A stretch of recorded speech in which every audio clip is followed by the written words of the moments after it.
All right, go. Three, two, one. Hey, my name's John. I'm also called Retro Prawns, and I've played the Final Fantasy VII original. I've played the remake, and I've watched Advent Children, but I haven't played Crisis Core. What's going on? My name's Synthetic Gaming, and I've played the Final Fantasy VII Remake. Leading up to the remake, I played the original in addition to Crisis Core, and also watched Advent Children. Hey, what's up, fam? My name's Ed. I go by Nacho Cheese or Nacho Average Gamer. I played Final Fantasy VII Remake, and I played the original and Crisis Core and watched Advent Children all a long time ago. Hey yo, it's Kurt here, aka Carbonated Gaming with a K. The only game I've actually played is Final Fantasy VII Remake. I haven't played the original. Yeah, so we obviously all have a history with this game and the lore of Final Fantasy VII, and we all thought it would be a good idea to get together and have a little chat, a discussion and analysis, and make it into a podcast, and just talk about what we thought about the remake first and foremost, and then we'll circle back and talk about the original game and the expanded universe, I guess, with Crisis Core and Advent Children, and then we'll talk about our final thoughts. Just a full spoiler alert. We're going to be talking about spoilers in this podcast. Yeah, cool. All right, maybe I'll just kick it off. But for me, the Final Fantasy VII Remake has been a long time coming. I was a huge fan of the original, and about 20 years ago, when I picked up Final Fantasy VII, it changed what I thought games could be for the rest of my life. Up until that point, I'd only played games like Crash Bandicoot and Tekken, and I didn't know that you could tell such a compelling story through the gaming medium. Following on from Final Fantasy VII, I played Final Fantasy VIII, X, and then most recently Final Fantasy 15. And other than Final Fantasy X, I would have to say that Final Fantasy VII has always been my favorite Final Fantasy. Yeah, man. So that sounds quite similar to me as well. When I was a kid, Final Fantasy VII was like the first JRPG game that I really got into. And yeah, it blew my mind the way that a game could be like so big and tell such a story behind it, and like, really capture your emotions. And at the same time, I was only like, what, 14 or 15 years old. So there was heaps going on that I had no idea about looking back now at it. But, there was still something always there that it clung to me, and it was always my favorite. And just like the majority of people, I was one of those fans. I was always screaming for a remake to this. So big time Final Fantasy VII fan. But yeah, I did also play the others, 8, 9, and 10, as well as recently 15, which don't ask me about that, because unless you want to hear, yeah, my real thoughts on it. But yeah, the classic PlayStation 1 and 2 era of JRPG games, they always stay close to my heart there. And yeah, for me, it's a weird one because, like I said, I never actually played the original, but I've been into games for quite a long time, right? But I don't know how I missed out on it. I actually played Final Fantasy VIII, but I don't really remember it. I do actually remember going over to my neighbor's place when I was young to watch him play Final Fantasy VII, kind of like Twitch back in the old school days. But I don't tend to go back and play older games. I'm not really a retro type of gamer. So when the remake actually got released, even not having played the original, you still know about it. Like, if you're into games, Final Fantasy VII exists. You even know the character names, like the main ones like Cloud and Sephiroth, right? So having the opportunity to kind of go and play the original kind of game again, yeah, it was pretty exciting for me. Yeah, so I'm with you guys, Ed and Yale. I've obviously played this back in the day. I was probably 12 when I first picked this up, and it just blew my brains out. This game just stuck with me. It was the first JRPG, like you guys said, and I guess I've been hanging out for a remake before it wasn't even a rumor, and now we're finally here, and yeah, it's looking forward to seeing what you guys think. All right, guys. So without any dilly-dallying, what did you guys like about the remake? Man, there's too much to say, man. It was like the graphics, first of all, was stunning. The music, it captured everything so great. Like, I remember that when I played the demo when that came out, what was it? It was about like 7 p.m. at night. And then all of a sudden, I got a message from one of our other mates who Who just said, doesn't "Oh, even Final Fantasy, yeah, who doesn't even play the doesn't game." even play the And then game? she said, like, "Oh, Final Fantasy VII demo's out." I'm like, what the hell? Where? Let me check this out. And then I went straight there, downloaded. Shit, it's for real, man. And then, yeah, like when that took however long it did, and I finally turned it on and to play the demo, and or it's pretty much exactly the same as Chapter 1 from the game, except for one additional scene where it showed the flashback of Cloud and Tifa Yeah. being kids. Other than that, it was exactly the same. And even at that point, man, I just fell in love all over again. And I was a bit skeptical of the game leading up Man. to it. Like, yeah, how good can they make it? And yeah, it's I loved it. It was amazing. Yeah, You know, man. of course, there are some teething issues, some things that I wasn't a big fan of, but there was too much that I loved that easily overshadowed that. You know, I was pretty impressed. It really exceeded my expectations, and I'd set them low because, you know, something like this that's been built up for years, like a decade at least. You know, how good can it be? Like, are they really going to do that good a job? You know, but I think they did an really excellent job. And the only thing I'm kind of bummed out about is the fact that it's only one episode and it ends at such an early point in the story. Yeah. And, you know, hopefully they can keep the ball rolling with the other 2 episodes, Yeah. or however many episodes they're doing. Yeah, look, I was super skeptical when it came to this game. I had just come off the back of hating Final Fantasy 13 and the entire series, that had, and then playing through 15, and I platinumed 15, but I didn't really enjoy my experience with the game. So when I saw that Final Fantasy VII Remake was coming out, I thought for sure they'd mess it up, and boy was I wrong. Like, from the demo, playing it with Ed, and also Bogan Lovebox Gaming. You can find them on the socials at Bogan Lovebox Gaming. Hey, I played it too. And Yeah, I was gonna Carbonated say, Gaming. man, you forgot it. No, like, just straight from the get-go, everything about the game just made me fall in love with the series all over again. And I'd have to say that, the biggest thing that I loved about this game was the continued, exploration of the characters, which is quite prominent in the original game, but the way that they expanded on even the side characters like, Jesse, Biggs, and Wedge was sure. just incredible. And, they didn't make them half-assed characters. They made them fully fleshed, relatable, lovable characters. And I thought that was an amazing thing. Yeah, I actually enjoyed that. Funnily enough, and I'm not usually a person that likes it when they expand on things that aren't really from the original, So, but I actually really enjoyed it. They did a really good job with those 3. Yeah, Yeah. like for me, I don't normally play games. Like, it's rare for me to actually finish a game. And I think I finished Final Fantasy VII Remake in like a week almost. Yeah, well, before we were all like, of us. actually, I think I was the first out of the group to finish it, and I never played the original.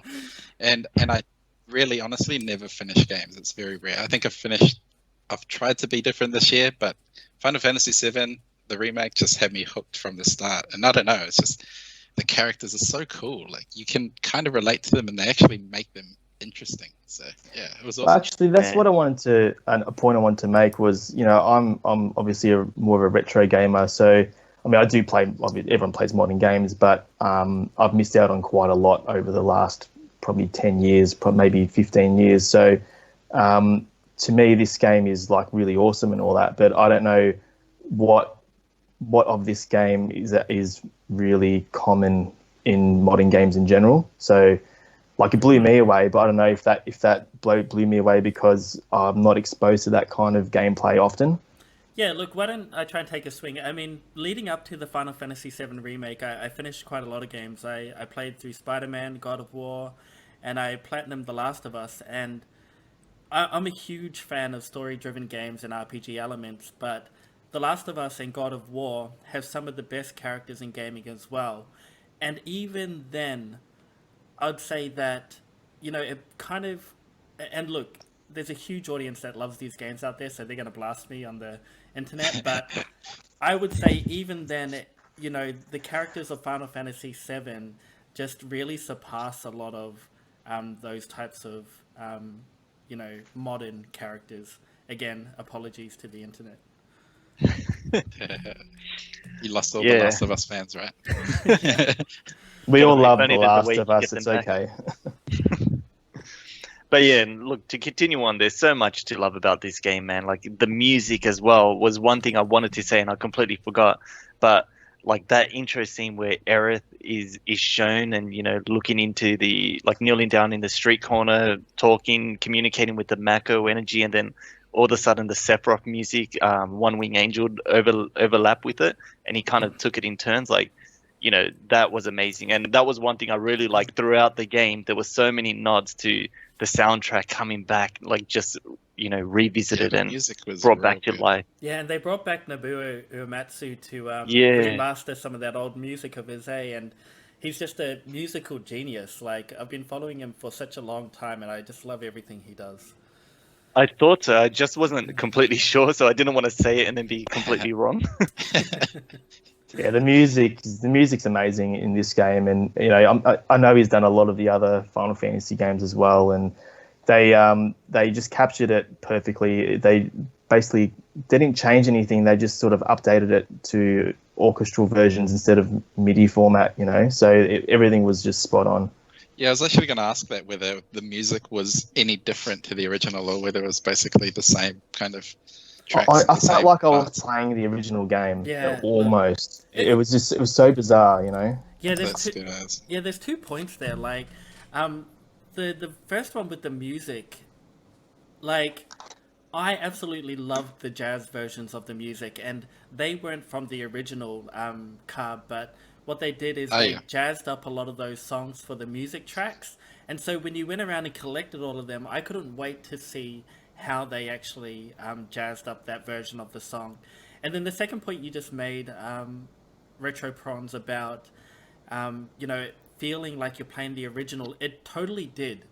It was like my memory of the original when I played it all those years ago, and I couldn't separate the two. So, playing, like walking through Midgar, doing the bombing run, I felt like I had already done that because that's what the original felt like for me back then when I played it. So, yeah, I don't know how you guys felt about that, but... Yeah, it was just so familiar. It was like, obviously it's a remake, the graphics is so different, but it was like, it was just like watching an old movie that you've seen 100 times, and the same scenes, the same music, everything's there, To me, the way I felt it is, I remember long ago hearing about this while it was still in production, obviously. They kept saying how they wanted to make the game feel, remaster it and like retell the story and have everything there that all the original players know about, but then at the same time have something there to keep them wanting to play more. Yeah. And I felt they really hit the nail on the head there, because that's exactly how I was. Like, there were key moments where I knew certain things were coming up, and as I'm getting there, it's like, hang on, this is a little bit different, and that just really kept me drawn into it. So it was done really well. Oh, talking about key moments, how about, like, walking through the Sector 5 slums? Where does Aerith live? Sector 5, yeah. Yeah, the Sector 5 path between Sector 5 and Sector 6, and then having to do that crane game that, like, took me all the way back to the original game, and I was like, oh man, I can't believe they put this into the game. Just how that's ridiculous funny it was. because in the original, I'm pretty sure those claws, like, there's just one of those claws that you just happen to walk over it, and it's nothing. It's just part of the background. But like, they put that in there, and then they made it like part of the level, and it was just, this game is like littered with heaps of these little throwbacks, and like some of them are really subtle, and some of them are not so subtle, like the claw thing. But if you've got a good eye and if you played the original a lot, so you can pick up on these things. That they're like little Easter eggs. It was really good. Yeah, like Yeah, I caught a lot of those ones, but to be honest, to be completely honest, I didn't even remember that claw from the original one. Neither. Like I said, it was just part of the background that you just walk on top of, and that was it. And it that just kind of must be stood why. out. That's all it was, and it was Nacho, just funny. did you remember the the little store inside of War Market where you walk in and the gun shoots you? Do you remember that? Oh from the yeah, original? yeah, I do remember that one there. Like when I that... actually go. Wait, Oh, which I part was kept that? doing that one. In War Market, as soon as you enter, and to the right there's a little house tent thing, whatever, and you go in there, you press the button, and then this Barrett gun just keep shooting at you. And Oh, when you talk to the guy yeah. outside, he's like, "Oh yeah, it must be broken." And Yeah. something like That's that. that's Hey, right so direct we- from the original. Yeah. So with that, and you guys can tell me, well, you guys probably know, but I'm pretty sure in the original, that's where you get Tifa's ultimate weapon. It is, yeah. Or final weapon. Is that the same in this one? Because I didn't go back there, I forgot. Nah, it doesn't do anything in this game. I was trying to find out a way, to make it work. But when you get it with Tifa, that's when you re-enter Midgar on the third disc, right? Or is it the second disc? Yeah. So And Who I was- knows, maybe they will bring it back. So maybe then, they will bring whenever it back, comes yeah. to that. I was thinking about that in the original, when you re-enter Midgar, you have to get a key card from somewhere, and I think if you miss the key card, then Midgar's closed off forever, and you fucked. You can't go back, right? Yeah. Yeah, and something I thought I'd bring up. But Well- actually, another point is if they're making this multi episode or whatever, here's the other thing, like we don't know if the next episodes are going to be like DLC where you just download a patch, or if they're going to be completely separate games. And if it's going to be completely separate games, then Midgar was the size of a game on its own. So how are they going to incorporate a game within a game? Like it just seems like a massive thing to be able to let the player go back and visit. I thought that would just sort of something to think about. No, I definitely don't disagree with you. I think a lot of the game is more than just the rendered environments and those types of stuff, which does take up a lot of space. But throughout the game, I would say 20% of the time you're sitting in cutscenes, like high quality movies, and without commenting from the point of view of a developer, I'd say it's all those additional things that probably would be taking up most of the space. But I'm sure if they wanted to re-render Midgar in a later game, they could definitely do it. Just as long as no one talks, yeah? Just as long as no one talks, yeah. So why don't we talk about like the most obvious, I guess, difference between the remake and the original is the battle style. And we've gone from, turn-based JRPG to like a action RPG, which I guess more resembles something like, I'm guessing it Final Fantasy 15 or probably 13 and onwards, right? Yeah, you're not wrong. It definitely more simulates 15 and 13 than it does any of the other Final Fantasy games. But a huge step up from those two games, in my opinion. In both of the games, you can go into menus, you can pause the time, and I know that was a later update in Final Fantasy 15, but at least for 15, it didn't feel as strategic as it does in Final Fantasy 7, and that's because most of the enemies that you encounter in the remake have some special mechanic to get them staggered or pressured, and you've got to be very precise with the way that you interact with the abilities and the spells that you have at your disposal. So I really loved it. Yeah. When I played the demo, I found that the battle mechanics were really strange. But as you kind of play through the actual game, after like the first chapter, I think you start to really appreciate how well thought out it is. The only annoying thing that I kept finding, I think, is that, like, say you're with Barrett, right? And you start shooting your gun. you can quite easily, if you're not careful, just start shooting off into the distance or shooting into the wall and not even shooting the enemies. Yeah, And I found yeah. that like super annoying. But I think overall, yeah, it was really good, and it's much more technical than it looks on the surface as well. Like there is so much you learn as you go through the game. Yeah, that again, another thing I loved about this game was that battle style. It felt really classic to the original one, but at the same time, it really felt very appropriate playing it as a game now. It did feel like they kind of got the best pieces of different games and mashed them all together to renew it to the way that it did come out. Because yeah, Final Fantasy 15 clearly it feels a fair bit like that, and Kingdom Hearts with it being in real time. Yeah.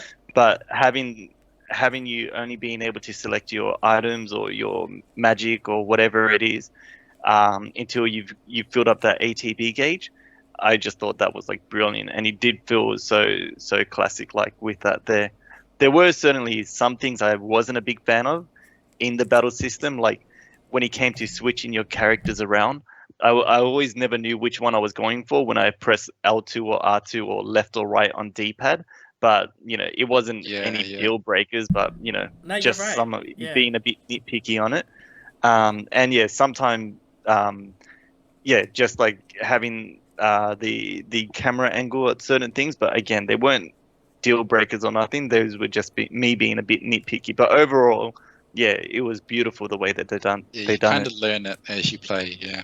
Yeah, 100%. You know what I thought that they needed to do a better job with, and like it could have just been my experience, but I felt like a lot of the mechanics in the game weren't well explained.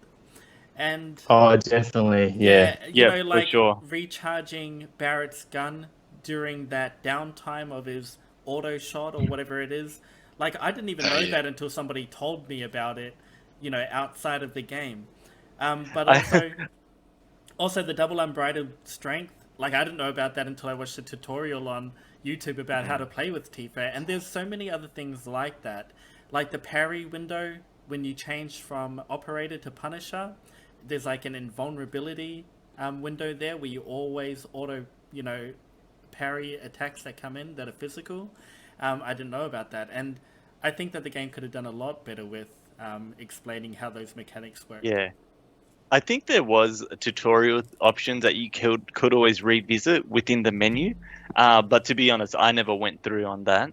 But yeah, there were some things like you said that I felt it should have been better explained. Yeah, the and tutorial was very basic. Yeah. yeah, and just what I was gonna say was with that point you brought up with Barrett, I found that one out from the demo, because when I did play it the first time, I used all my Phoenix downs, and then Cloud was eventually out of the game, and I only had Barrett, and then I had to beat that boss there with him, and that's where eventually I was like, oh, if I keep pressing triangle, he charges it up quicker, and then yeah, just had to keep doing that. Nice one. And not shooting into the wall. Yeah. Oh, Yeah, and that was another thing I didn't like about it as well, where there were times where certain characters were in animation, locked to the animation during like Yeah. limit break or something, and then at that time when you cause it, they start the damage, and when the big damage is about to come out, the character moves out, and then they just whiff into the air. Yeah, actually, I don't know. Is this the same in the original game with the mechanics of the magic, right? But I found myself always using lightning because it was always at least going to hit the enemy. So if I like cast Eroga or Yeah, they'll move the around. ice one, it'll like do it in nothing, and then I'm like, oh, that was Yeah. a waste. Yeah, Yeah, it the original's definitely not was like that. But yeah, actually, now that you mention it, I found most magic kind of a bit useless in most situations because it could always be blocked, or it just wasn't really that powerful. Yeah. I want to give you guys a pro tip coming from somebody who's been making guides for Final Fantasy VII Remake on hard. But I was also the same in my normal run through. I just found most magic to be quite useless because it always missed the enemy. But the magic I was always trying to spam was the high level magic. Now, running through these guides, I've actually realized that sometimes it's better to use the weakest version of the magic because it casts faster and automatically puts the boss into a pressured state where you can actually just start, pushing up that stagger gauge and get them into, a staggered state, which, is an amazing mechanic once you actually think about how relevant they've made all of the magic, even at endgame, which, on another point, they actually did with the weapons as well, which is a new, part of the game, because as soon as you were done with the weapon in the original, that was it. You'd never see that weapon equipped again. Just gets shelved like an old game. Yeah, because I always found like if you use magic and lightning, they always hit. Yeah. And I found it annoying, like when you cast ice and air, that because air is meant to be quite a powerful one too against like humans and stuff, but it just bloody does a tornado in the middle of the battle and the boss is like way over there. Yeah, I don't remember which Final Fantasy, but I feel like there was an other Final Fantasy game where it did introduce the thing of like if you are using the stronger version of like fire or ice or whichever one, like the level 2 or level 3 version, but there was always like some kind of a negative impact that it would have other than draining more MP. And like because of that, ever since I've been playing other games, I did find that the weakest version of them were always being able to be done the quickest. So I'm usually one of those players that do like to use the lower version just because of how quick they come out. Yeah, I'm the same. Anytime I'd use like Faraga, it would just, I get interrupted. So it was just sort of, I'd never use it. It just there'd be no point. Yeah, you've used so much MP. Yeah, it was really shit. Like they really are just meant to be saved for the points where they're in that pressured or staggered state where they're not moving. Actually, I want to talk about stagger. So, I mean, do you think like stagger kind of breaks the game? Because every enemy and every boss, like all you're doing is trying to get them into stagger, and then you just sort of then you just rush them, and that's it. And then that's how you beat that's the strategy for every enemy. Yeah, that's a strategy for every enemy. Does it break the game? Yeah, not every enemy, but you know what I mean. Like it seems like that's all you're doing for most battles is got to get that stagger gauge up. Yeah, that was a mechanic that they transposed from Final Fantasy 13, wasn't it? Nudge. Yeah, that's what I was gonna say. Like with this game, how I mentioned earlier, it felt like they really got the best pieces from different Final Fantasy games and put them together here, and that's one of them. Where from Final Fantasy 13, that's part of your tactic. Try to do what you can to survive, and until you get them in that pressured state or staggered state, and that's where you go to town with them. And I don't know, I really liked it the way it was. The way maybe now that you said it, I might think about it differently, but right now I did love the way it was pulled off. What I was going to say is like, for me, I think stagger was okay for me because I don't know if it's just my kind of play style when I play this game, but unless they're in staggered, I find myself just rolling, heal, roll, heal. And then until they're finally in stagger, then I can go like, here we go. Like start unleashing all the attacks. Well, I was going to say like staggered for me feels like, in Mortal Kombat where you get to finish off the player and stuff, and it's a cool little thing to feel powerful for winning the fight. And so I don't actually view it as being an integral part of the fight, but the ending of the fight where you get to be all cinematic and cool and get to finish it off. And I know that some bosses can actually break out of stagger because their stagger gauge is so fast. But that's what I usually felt when I moved into stagger, like I've got the boss now. Yeah, I got excited when I got them staggered. Like, yes, definitely. Like, so did I. But you know what does break the game is stop. Oh man, stop breaks the game. I didn't really get to use stop much. Yeah, I never got to use it, and I thought that every time I use assess, it would always seem that enemy was immune to stop, so I just never bothered. Yeah, it's only humanoids which apparently can be hit with stop. I don't know if Sephiroth can. I haven't yet tried him on hard mode to test it out. I doubt he can. Hang on, sorry. We should probably not talk about spoilers until we announce spoilers. Okay, we'll cut that out. But yeah, guys, just a full spoiler alert. We're going to be talking about spoilers in this podcast. And just to be clear, so most people will know what the plot of Final Fantasy VII is, but the remake does deviate at some points, and there are some things that don't happen in the original, and you may be disappointed if we spoil that for you. So just be warned that there are spoilers. We should probably put this at the start, actually. Yeah, we'll do a spoiler warning at the start. Yeah. Just do another one. Yeah. Yeah, for sure. So yeah, you do fight Sephiroth at the end of this, whereas you don't in the original. Man, imagine if stop does work on him. Like, wow. Yeah, that very would much be doubt it would. overpowered as a. Most OP materia in the game. Stop.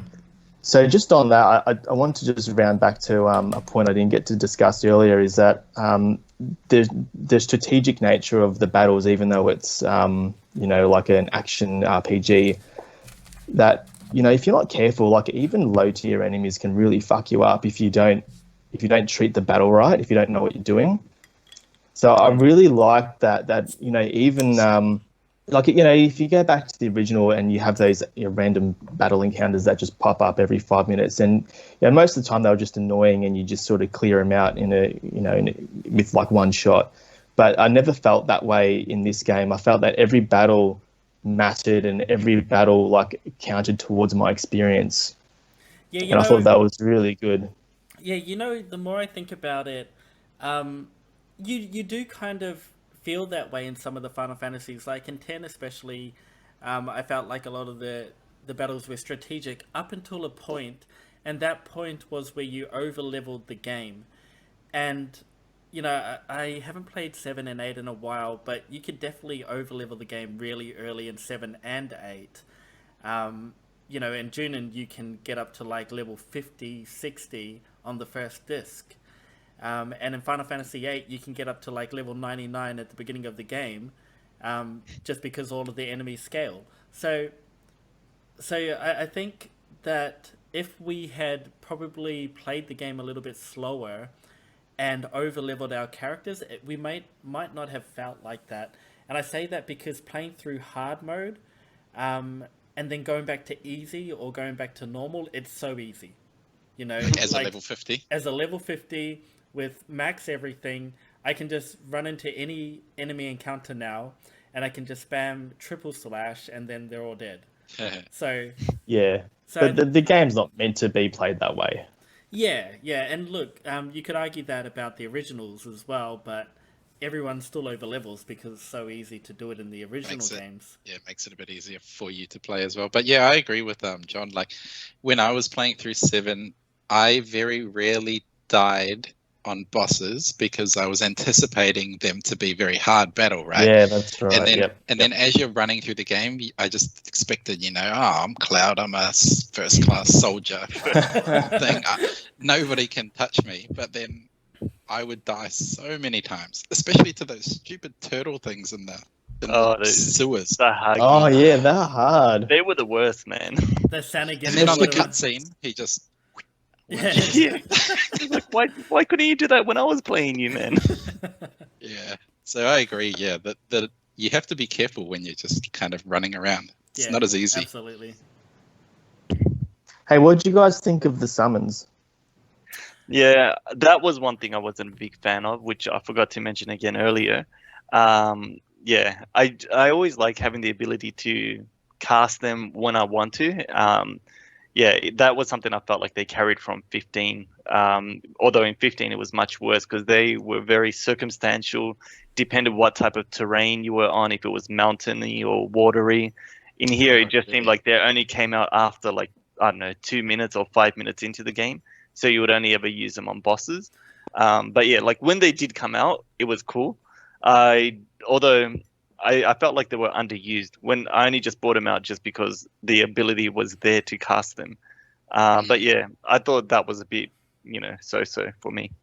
Yeah, I tend to agree. I felt that I almost never used them. And when I did, it was kind of, I didn't need them because you have to use your own ATB to do any abilities. So you're kind of sacrificing one for the other. Yeah. And one of the great things about the summons in the original was that, you could use them to quickly clear out like lots of shitty enemies at once.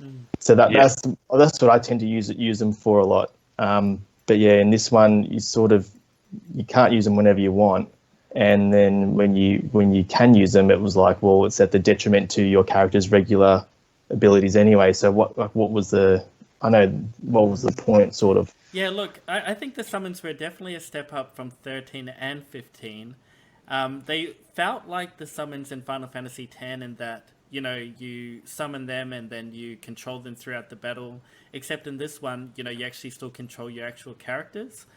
But I have to agree, I didn't find them useful at all. I absolutely agree that in the original game, you used them to clear out trash. And in this game, you couldn't even summon them during the trash. So I think they need to find a balance with that, because, yeah, using them to take off 10% of a boss's health is just not really any payoff for summoning them in the first place. And like, there's a lot of bosses you can do without summoning, so then what is their actual purpose in the game? That's kind of how I felt about it. Yeah, like I didn't play the original, obviously, so I don't really know how they worked in the original. But in the remake, I didn't know whether I was going to be able to use it or not. Like, I don't know what the mechanics were that triggered it, if there were any, or if it was just random. It was it was. And then, like, the only thing that I actually liked about them was when their time ended, and then they did actual damage. Yeah, they do their big attack. Big shot, yeah. Like, that was the best part about the whole summons, when they're actually going away. Yeah, and you know what? I completely agree. I haven't even actually. What I did like was the fact that you had to beat them first before you get to use them. I thought that was really cool, because the first time you get Shiva, I happened to be, I don't know, I guess I wasn't at a really high level yet, and it took me like 3 or 4 goes, and she was really fucking hard. Yeah. And then when I finally got her, I was like, fuck yeah, and then you never get to use her. It felt really earned compared to just what's this over here? Okay, I guess I control you now. Yeah, and I was going to say that I've got Leviathan, and I haven't once used a Leviathan, Yeah. Actually, I never got to use Leviathan, because you get him so late in the game, and then it just never popped up. Absolutely agree on the summons. But yeah, that was one thing I was really surprised when you first get the summons, and like, as soon as you get a new materia, I always look at what information it says about it on the menu. And I was really surprised when I saw it only had 1 star, because for you, Kurt, you wouldn't know, but from the original one, you have the materials, and they level up as they do in this game, and they get better abilities. But the way the summons worked, they would have like 5 levels, and if they were only level 1, you could only summon them 1 time during the fight. If they were level 2, you can summon them 2 times, and so on until they cap at 5. Okay. Yeah. And I was really surprised when I saw that as soon as you obtained the materia, it was already considered as master materia, or mastered, whatever you call it. And I was really thrown back about that. And again, where you didn't get much tutorial about it, that's where I was slightly disappointed in the game. I want my W. And also, Ed, I think oh yeah, that's right. And also, I think when the sun materia goes up a level, I think it also got stronger. So like you're like, you get Ifrit right at the start of the original, but Ifrit's not completely useless the further you go through the game, because he gets stronger as you level up as well. I don't know if that's the case. That's not how it worked? No, that's not how it worked in Final Fantasy VII, I don't think. I think Ifrit was shit throughout the rest of the game after that point. It was in Final Fantasy VIII that they actually introduced that mechanic. Oh, well, that the forget I said anything. But I don't know if that's the case in this game. So, like, is Ifrit shit when you're on level 50? No, they level up, they scale up with your characters. Forget I said that. Yeah. Hey, John, when you got Shiva, did you do it just with Cloud, or did you do it as a party? I don't remember. I think it might have just been with Cloud. Oh, I did that too. And I had to summon Ifrit. because I gave up trying to get Shiva when I was just with Cloud, because when we were talking with each other, Nacho was like, Shiva was so easy, and then we found out that he'd done it with the party of 3. Yeah. Yeah, because when you first have the option to obtain him, I had no idea about it until I had no wait, I think it was just party of 2. I think it was just when I had Aerith with me, and I was able to have a dedicated healer to keep me in the game. And yeah, then when you guys were like, oh, I struggled, and they were like, well, what was your tactic? Like, I just got Aerith to keep healing me. Like, what? You could do that? Let's hear it. Yeah. Hey, can I ask a question? John, as a retro gamer and only playing the originals, what do you think about the oversimplification of elements? Because in this game, ice is weak against fire and fire is weak against ice.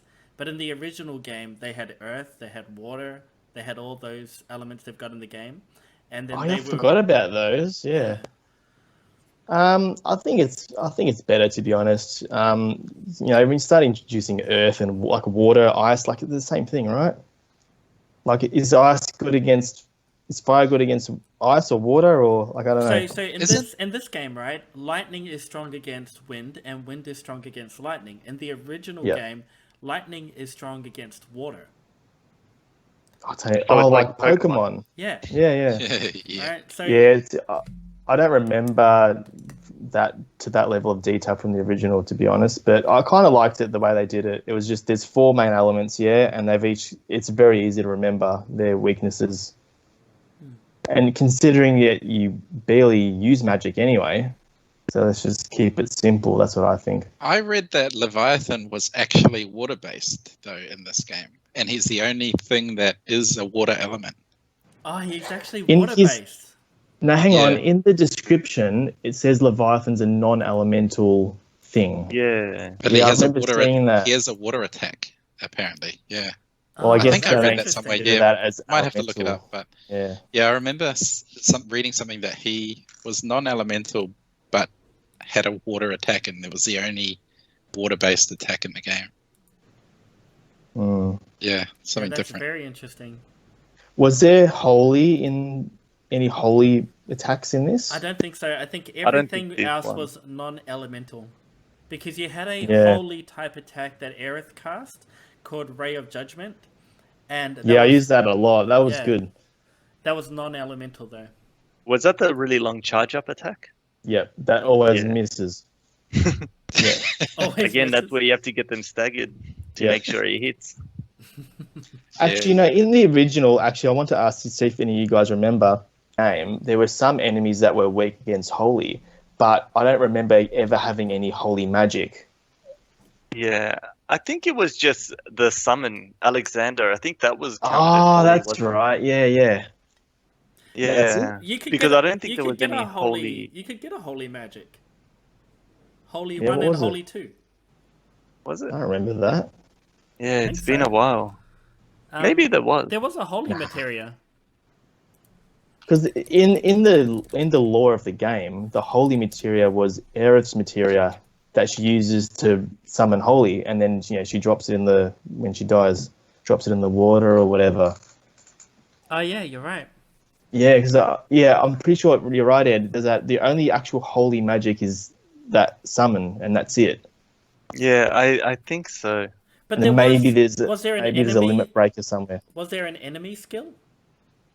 I don't know. Maybe there was enemy skill, perhaps. Talking about enemy skills, I thought that they underserved the enemy skill materia. Yeah. Well, because you only learn 5, right? 4. And from who? You'd have to have it equipped all the time to work it out. Yeah. Yeah, that's what I did, and I didn't even use them at all, man. Yeah. Yeah, I didn't use that once. I never learnt any skill. There was a cool looking enemy skill where you have an aura of ice around you, so when you're physically attacking enemies, the ice aura is attacking them as well. And I was thinking, that would have been nice to know. Yeah, no, I felt like you said, it was kind of just undersold a fair bit, because I was really expecting good things of enemy skill, but I don't know, there just wasn't enough of them, and I guess it's just one of those things they're gonna try to expand upon it in the future, like the future installments of the game. But sorry, just to come back to your point before with the elements and the weaknesses, simplification of it. Maybe it's something that again they might also revisit in the future ones, like on the second episode or second DLC, where they're gonna start to introduce more elemental things and mix it up a bit. But yeah, just food for thought. Yeah, we don't know, I guess. Yeah. What do you guys think about the graphics? I mean, obviously they're really good, yeah. Shit. They were So amazing. Okay. They were Yeah. amazing. So this unreal. this game was in development since 2015, right? Which is like towards the start or at least the middle of the PS4 lifespan. But they somehow managed to keep the graphics like looking photorealistic, as though, because you know how the general trend is like when a game comes out towards the end of a system's lifespan, the graphics are generally much better. Mm-hmm. I don't know if that's still the case with. That's definitely the case with older games, but that's happened here. So even though they were spent 5 years developing it, they must have, I don't know, they must have started again at some point or something, because I would say they're almost photorealistic. The main characters anyway. The NPCs sometimes just look really shit, which I thought was a bit jarring actually. Yeah, I think I really like the graphics. I remember in that the chapter. What's the chapter when you start going over the wall and you start climbing up the tower I think thing? that was I think it's like 14. 15 or 14. Yeah, whatever. But I remember climbing up to the top there and just like looking out over the horizon and just kind of just staring out in awe. Just like, wow, this is, even though it's all destroyed, it's just like. It was actually, I So actually did that a lot. Yeah. And sometimes I couldn't get like a good enough view because the camera wouldn't go high enough, and I was spewing because like, I just want to see this entire thing, you know? Yeah, That- definitely. So my playtime of the game was an embarrassing 60 hours worth, but a lot of it was just because I would just be so immersed in like the graphics and the scenery. Like I think the first time where I really, really wasted a lot of time just looking around in the into the distance was when you recruit Aerith or when you escape after the Reno encounter, and then you're going through all the rooftop yeah. things. And that's where I was like, man, this all looks so cool. And Crazy, as well, yeah. trying to get the right angles so it would look like a cool shot of Cloud and Aerith standing beside each other, and then the beautiful scenery behind them. They need a photo mode. Yeah. So, obviously there's the pre-rendered graphics, which was in the original. That's a thing of the past. And one of the good things about pre-rendered graphics was that they could, all the backgrounds were, I guess they were hand drawn or graphically hand drawn, and it looked so much better than just having like repeated textures for all your backgrounds like a lot of regular games do. Yeah, I actually think but- it was it was cost effective in terms of storage space as well. And I know the original that's game was right. like 3 discs, but just pre-rendering all the backgrounds meant that they only had to load up those image files and not have to try and calculate the character walking through the environment and updating the environment around them. That's right. Yeah. But also, that was such a positive, right? And like those images were like really beautiful and they're really good to look at. And like that kind of art style is lost in modern games. But what I did notice that the background in this game, like every scene looks different. It's like they didn't. It's like they held on to that concept of a pre-rendered background where it was all hand drawn and handcrafted, and they put that in. And like I don't know if you noticed, but like there was no two rooms looked the same. No two doors looked the same. Like think of any other game you've played recently, and like you would find the same bucket, like just repeated in different rooms, or like the same bed or the same door. Yeah, like I see what you mean. yeah, that none of that applied here. Like everywhere I walked, everywhere I ran, it looked like a real environment. It looked real, like brand new, real. Like even all the rubble looked different. I guess since we're touching on it, there were actually environments that I didn't really like, that I actually had a big distaste for. One of those environments was where you had to power down the sun lamps, and you were walking through, all of those different sections, like section G, H, or whatever. I didn't find the and then you had to go behind the fan and get Chocobo Moogle. You remember, Nach? Yeah, man, I remember that one. Yeah. Like behind the fan, you had to do the thing. So I didn't find those environments inspiring at all. And the other one was when Wedge fell beneath the earth, and you found that huge Shinra factory, and you recover Wedge down there. I didn't really like that environment either, where you had to blow down the walls with Barrett. I thought those were pretty uninspired.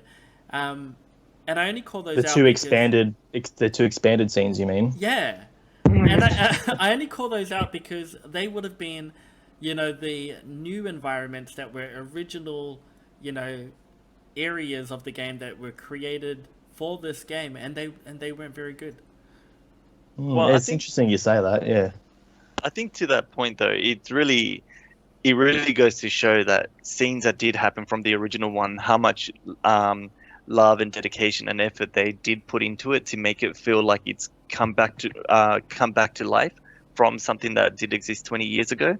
And yeah, to what you just said, Yale, they were both brand new scenes that weren't even in there, so they didn't really have to show that much love to those ones because it was just something brand new. So well, I almost felt like they were just filler to the story. Yeah, You know what I mean? Definitely, yeah. There was definitely like, oh, you want to talk about filler? There's the second time you go in the sewers and you're chasing the rats, and like you didn't even need to chase them in the first place. I thought, what the fuck? What am I doing down here? Just like, why would they put that in? Yeah. That was annoying. Yeah, I wasn't a fan of that either. But and then you fight the same boss again the second time. Just cut that entire chapter out. Get rid of it.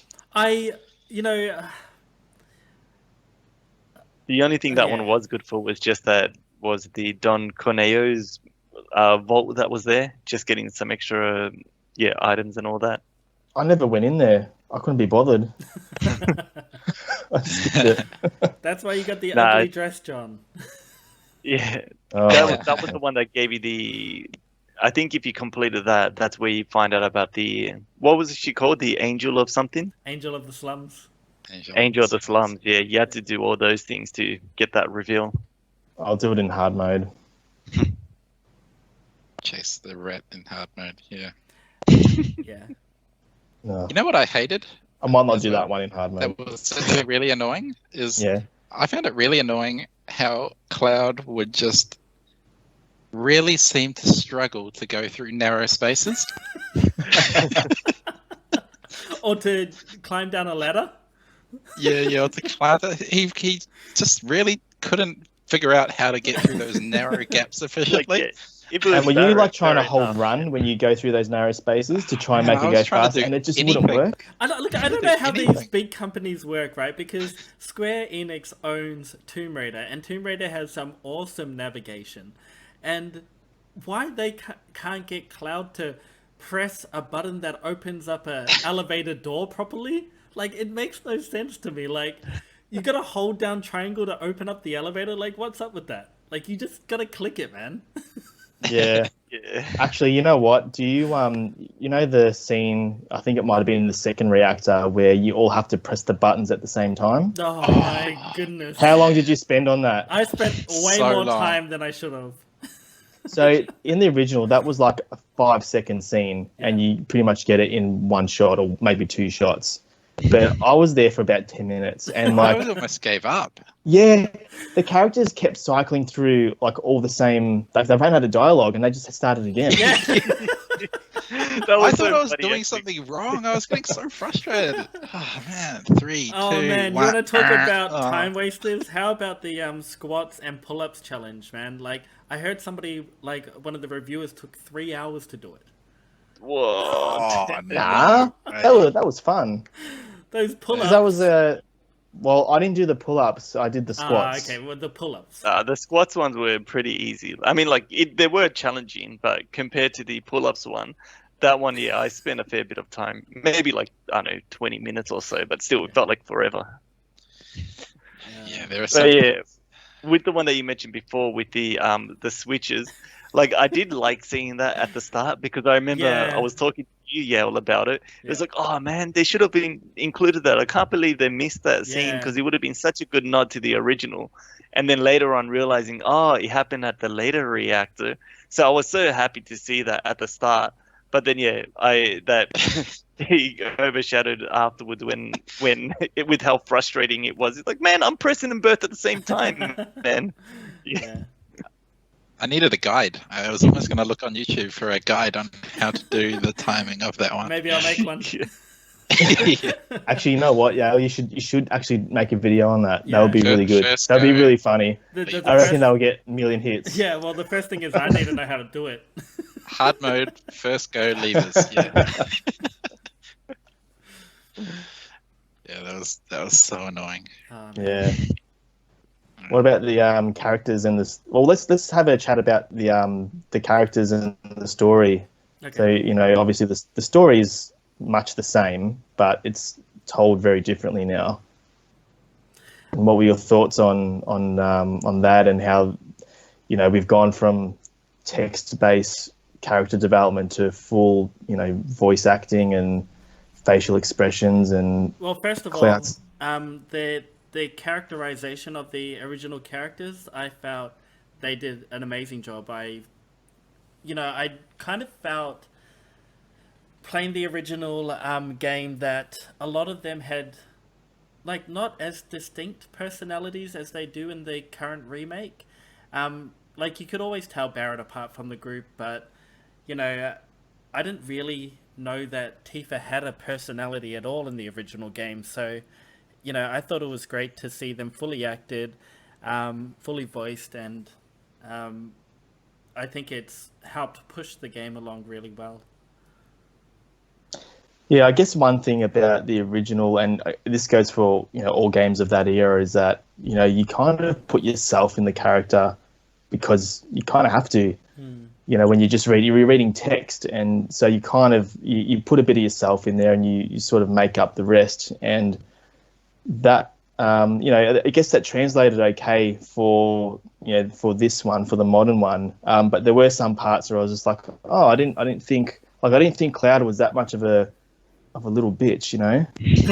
Like, I mean, he's not always, a little bit, but do you know what I mean? He's Like, always been a bit of a bitch, though. Like he was like never he's a cool always character. he's always cold and all that, but he was like overly cold. Like it kind of got to the point where it was a bit stupid. And I thought, was that how the original character was like, or am I remembering it differently?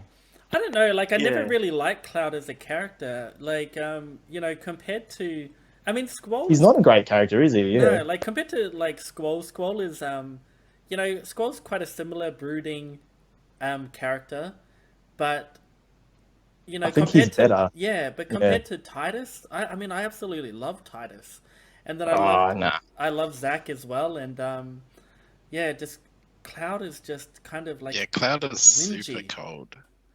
Actually, I remember there was that one scene with the NPC back in, like, I can't remember where, but I can't even remember what he said, but it was something so tragic about the guy's like father passing away, and then Cloud just had like no reaction. Oh yeah, with the old guy. Damn, the bro! guy, will you Like, at least return the key? Like, yeah, return it yourself or something. That one. That's sideways. He's like, but I'm an old man and I can't walk, and it's just like, nah, I don't care. He's like, unless you're gonna pay me some money. Yeah, that was old ass, man. Far out. I reckon that was something they were meaning to take out, and then they forgot to. And this is like quite late into the story when like you're starting to think, oh, Cloud's kind of cool, and then oh no, that's right. He's super thick. I know what it is with Squall. Squall, you hear all of his deepest, darkest thoughts while like his feelings throughout the game. So he'll act cold and cool, but in the next bubble, it's like, you know, he's insecure and he's just trying to put up a front and stuff. And that's right. And so you could relate to that. But Cloud has yeah. always been the most unrelatable FF7 character, in my opinion. He does grow a little bit, but he definitely grows, not much. Yeah. Yeah, when he hugs up Tifa, yeah, that's. Oh yeah, that scene where he hugs Tifa. Oh, best scene in the game now. I got the. Other than I wasn't Cloud, a big though, fan of that whole hug thing. Maybe just because I was always Team Aerith, man. But I know. I just Yeah. felt like his heart was meant to be with Aerith there, and like 100%, it just yeah, felt yeah. so much more. There was just so much more feeling and conviction to it because did he dream her? You know, was she really there? There was just so much mystery about it that I loved with the unknown. With compared to Tifa's, it's just black and white at that point.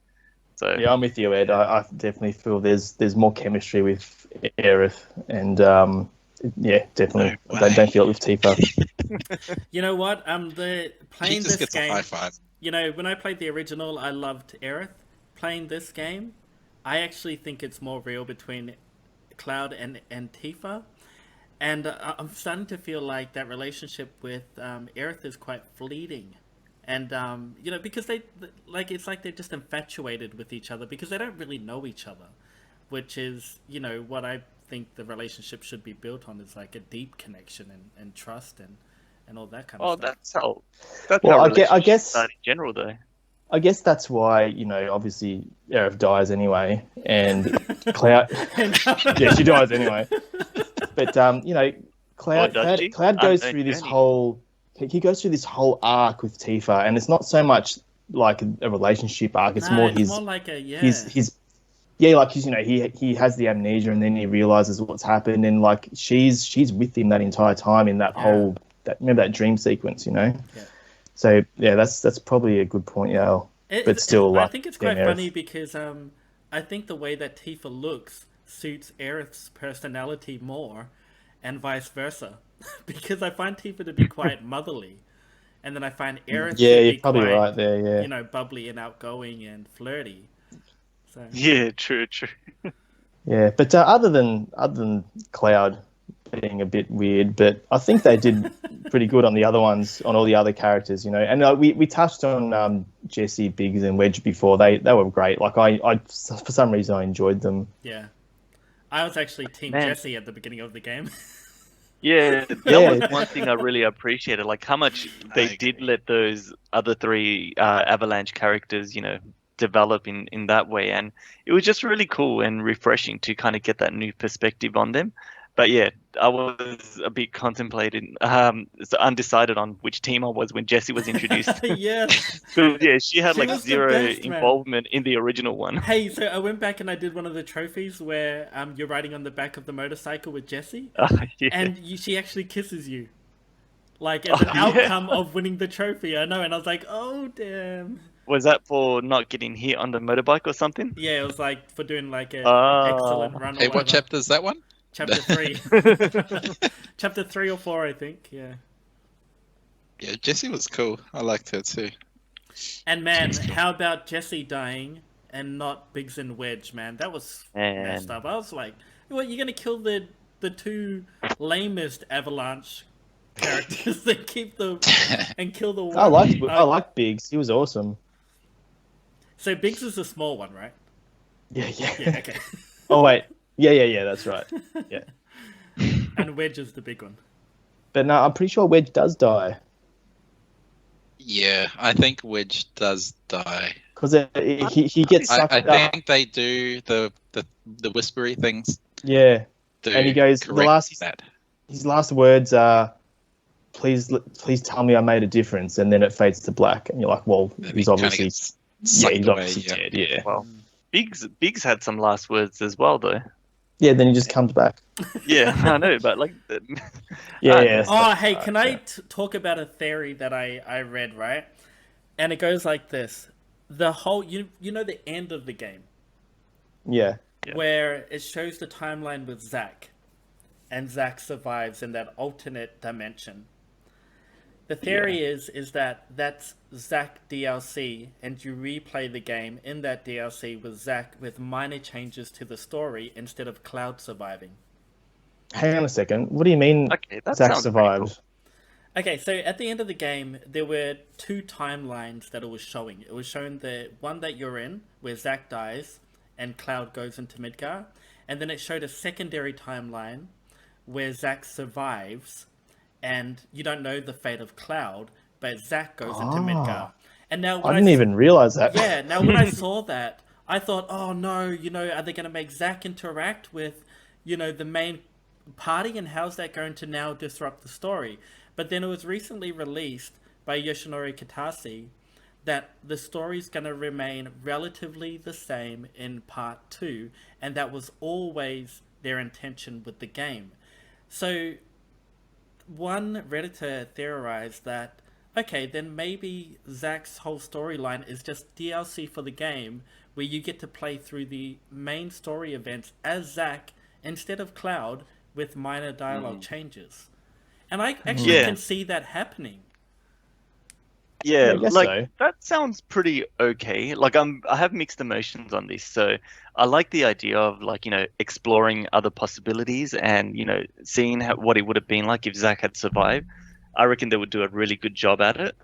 But hearing about it, like, if it's DLC, first thing that comes to mind is, microtransactions and then how many of these and like, how much they want to milk out of it, because they've already pretty much are guaranteed to milk out like 3 times, profit per customer, because you're going to have to buy the game, 2 or 3 or 4, however many episodes there are to get the complete story, and then to get all these other DLC. So that's a part I don't like about it. But yeah, that it does sound pretty cool if they pull it off right. The way I would prefer to see it is kind of like in Final Fantasy VIII, where you play the game as Squall, and then every now and then you have the flashback moments where you play as Laguna. And, if they just do something like that between chapters where you play it throughout the Final Fantasy VII, known timeline, and all these unknown bits that would just be in between chapters that you have like, a 1 hour or 2 hour sequence that you do play if Zack had survived up until that point. Yeah. Yeah, I guess I could get on board with that. I did like that about Final Fantasy VIII.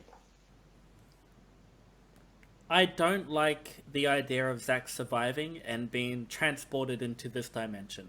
I just think that the story is the way that it is because of the events of Zack dying. And to, another extent, I also felt that all of Avalanche should have died. Because that was the main motivation for Barrett to go off now and continue his journey, was that Avalanche died. Mm-hmm. Well, do you want to get into like what happens at the end, or should we save that till the end?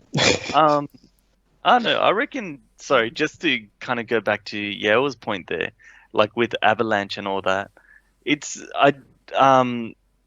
Barrett still doesn't know about any of them, and maybe it might be that they still do survive, like, with Biggs, of course, and, that doesn't become revealed to Barrett until sometime, way, way later in the game, like towards even the ending. So if they just do it right, I guess I'm on board with it. But yeah, it did make it feel a lot less impactful when you did find out that, they are still alive because of knowing how it turned out originally.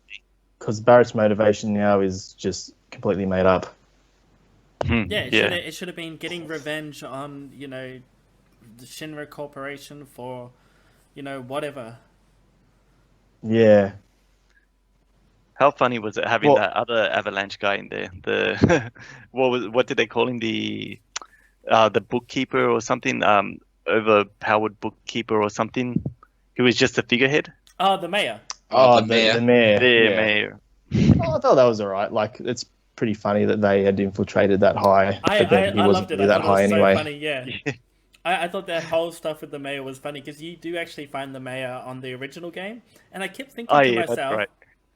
Is he a member of Avalanche on the original game? I can't remember. But I don't think he was. No, I don't think so. Nah. I completely forgot, because when I saw the name Domino, I kept thinking like that name sounds. Sorry, I kept thinking that name sounds so familiar, and I couldn't remember why or how until he was brought up. But when I saw him, I didn't even realize that. Yeah, he's the same guy from the original. I don't remember him from the original, actually. He's in a library on the original, I think. Similar to how he is on the remake. Yeah, no, that's lost on me. I thought you played the original 1,000 times, John. Not lately. No, I played the original I probably played through completely 3 times, and I'm really cautious to do it anymore, because I feel like each time you play through a game, you kind of ruin it. It's like watching a movie too many times, So I'm just saving it for maybe after the remake's done. I might go back to the original and play it again. But I'm thinking I about want to save it. I'm thinking about doing a platinum run of the original. Now that it's on the PS4 store. Man, yeah, I'm thinking also to give that one another try again. Not gonna try to platinum it because, yeah, it just takes up too much time, and I got Monster Hunter to play. But yeah, I do want to, but I do want to give the original story another go. Yeah, I wouldn't mind at some point giving it a crack. Whenever you start a carb, I'll start at the same time as you. Free up. Yeah. What about if I start it? Oh, well, are you gonna put Monster Hunter down to play it? I can't commit to that. Well, they got a physical release of Final Fantasy VII and VIII with 8 as the remastered version on the Switch. Yeah. But it's only in Asia. I don't know where in Asia, but it's not released in Europe or Australia or even the US. Yeah, I saw one. So it's like $100 or something if you want to buy it. Yeah, I saw one of the guys I was following on Instagram has 7, 8, 9 on the Switch, which is pretty cool. Well, I see. So we've gone on a bit of a tangent, but so we're talking about some of the. Obviously, they've had some creative departures from the original. We touched on a little bit of that. So do you want to expand on that a bit more? There's a few things we've missed. Obviously, we've got the ending, which is a little bit different.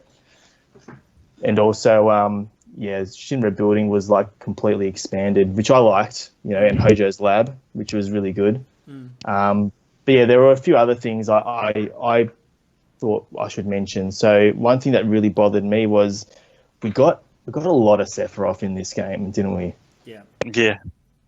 Yeah, and we all like Sephiroth and all that, but one thing that the first game did really well with pacing and storytelling was you don't find out who Sephiroth is, and you don't even see him until you're out of Midgar, you're like maybe 10, 12 hours into the game.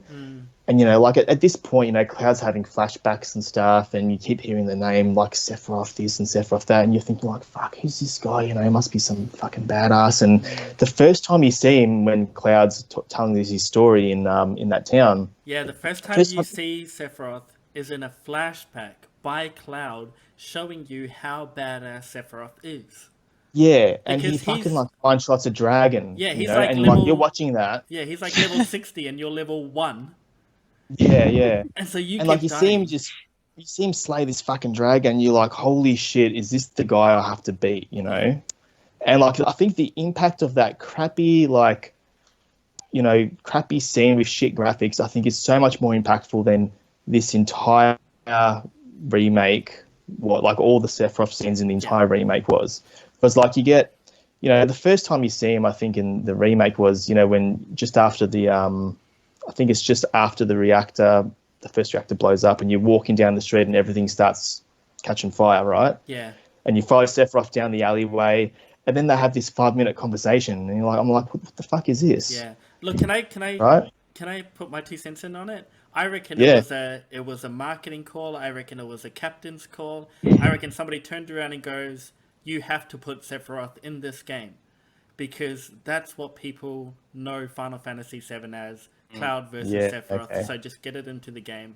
And I reckon they were forced to put him in, and that's how they did it. Because none of those scenes were very impactful in my experience. They kind of just like I don't know, Carb, you're a new player, but when I saw them, I was like, oh, that feels out of place. Like, that shouldn't be there.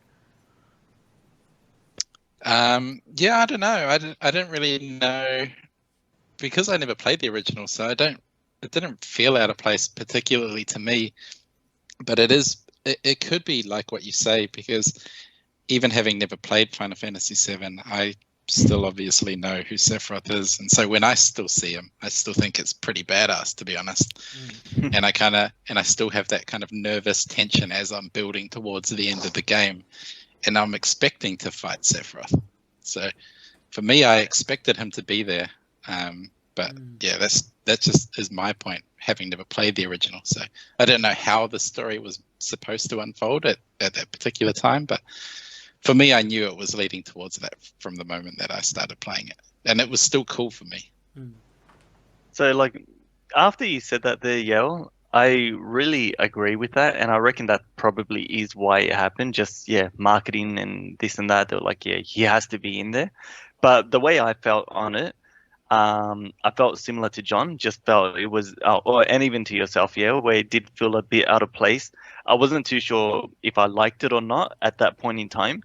I was a bit not so much liking it to, a bit more on that side of it, until I reached the ending of the game, and where it opened up, like, unknown journey, and then, like, theories about this Sephiroth that is in the game, that he's and I guess we're going to go into more our own thoughts, and we're probably going to talk about this later on, but I'll just touch on it now. But this Sephiroth that we see in the game at the ending is probably the one that knows the events of how the original timeline plays out.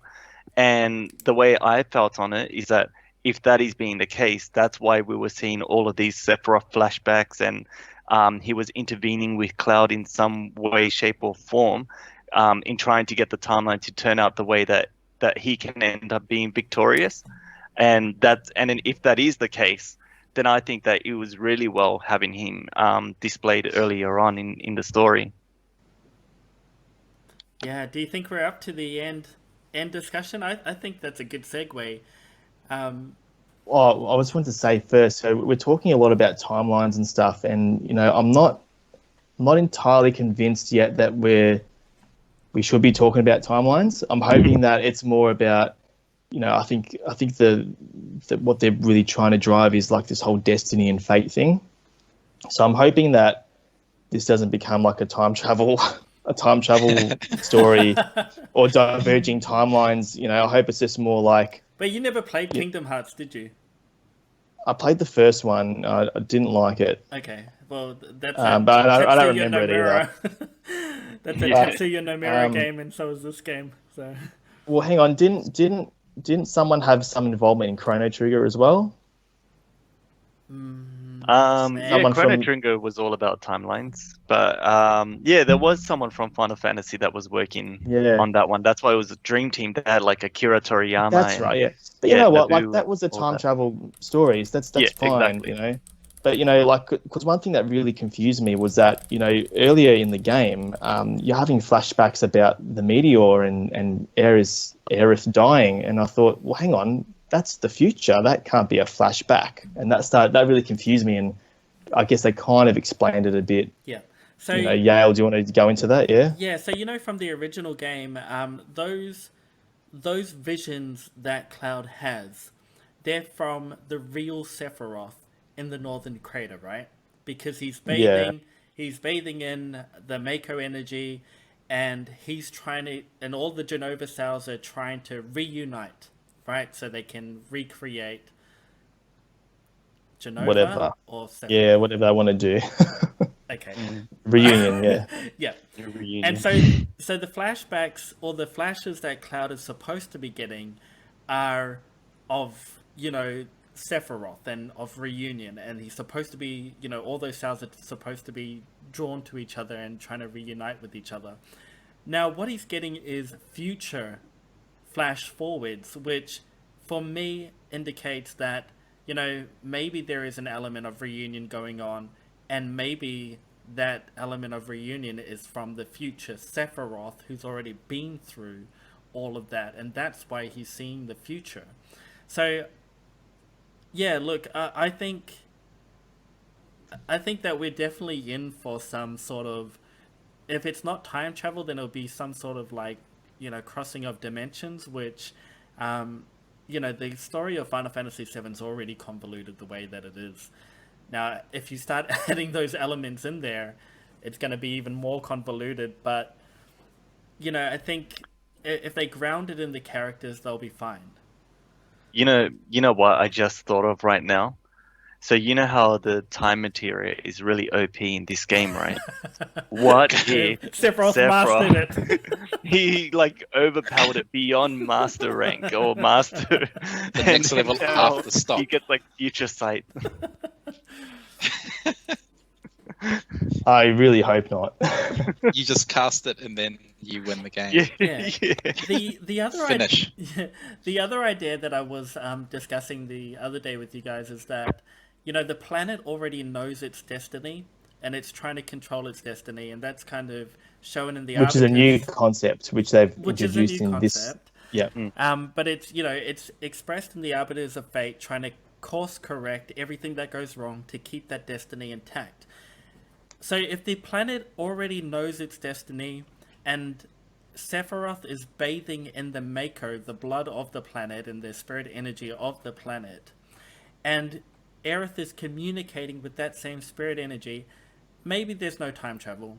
Maybe it just knows that the planet is trying to course correct anything that's going on at the moment. So Yeah, so I prefer that, Gail. I hope that's the truth. But here's the problem with that. Why would the Shinra simulator show the future, which makes no sense? And also, why is Cloud and Tifa getting all these flashbacks too? Or was Tifa getting flashbacks? I can't remember, but I don't think Cloud's getting these flash forwards, which doesn't make sense, right? Yeah, I don't think that I guess it does because he's got the Genova cells. I don't think the Shinra simulator was showing the future. I think it was showing the calamity from the skies, which was Genova, landing on Earth and infecting all of the ancients. Nah, it was showing. Meteor. It was showing footage. It was showing it was showing Meteor. It was showing footage from like Advent Children. They like reused the same clips, I think. Ah. Yeah. So it was really funny, right? So they went into it was Cloud, Barrett, and Tifa. They went into that Shinra simulator, and they all saw Midgar getting destroyed, and it was really weird. I was just like, well, why is the Shinra simulator showing this?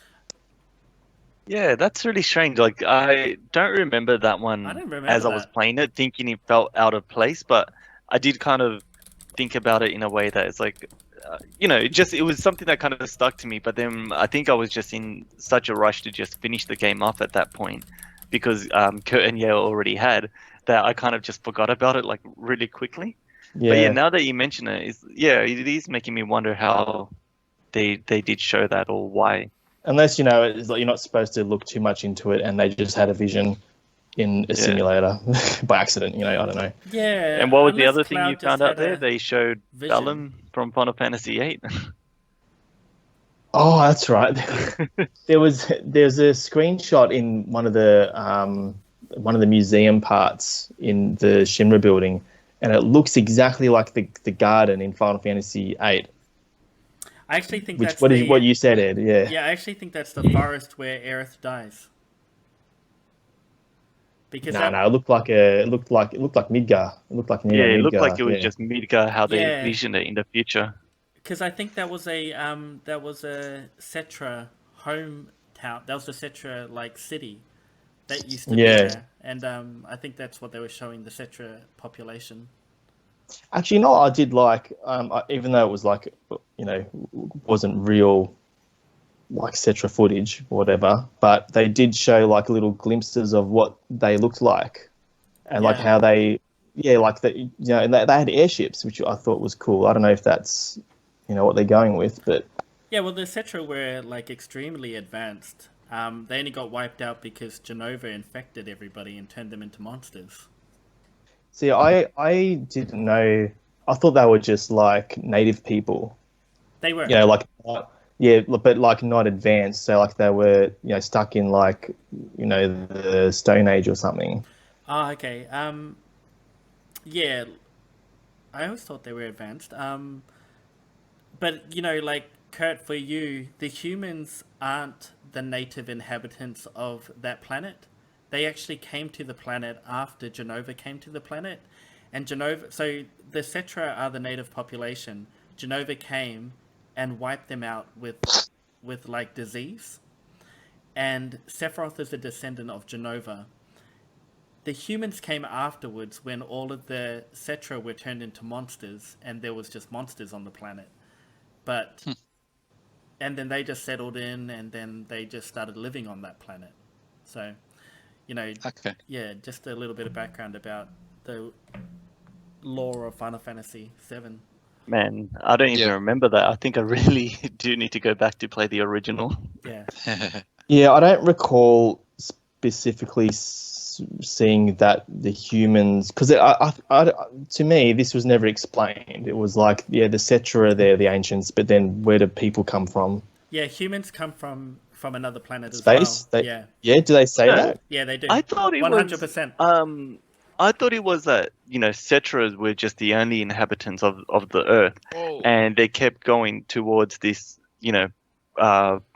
kept doing what they were doing, and then following the belief of what the Cetras believe, and then later on at one point, some people just decided they didn't want to continue following that, and because of that, they lost the innate ability in being able to communicate with the planet. And that's where they just ended up becoming regular humans instead of Yeah, you know, humans. Yeah, are, I assumed it was humans, something like humans that, are or from outer space. yeah. So anyway, yeah, that's interesting, isn't it? So one of the actually, I do want to say All this. aliens. Yeah, I do want to say this. One, going back to the game, one thing I thought they did much better in the original was, when after Sephiroth gets Genova, and you stumble across the Genova incubator or whatever, and it's, something's taken it out, and like the entire lab is destroyed, and you see this trail of blood and all these scratches on the walls leading up to President Shinra's office, yeah? And do you remember like how eerie that scene was? And like it was actually kind of scary, right?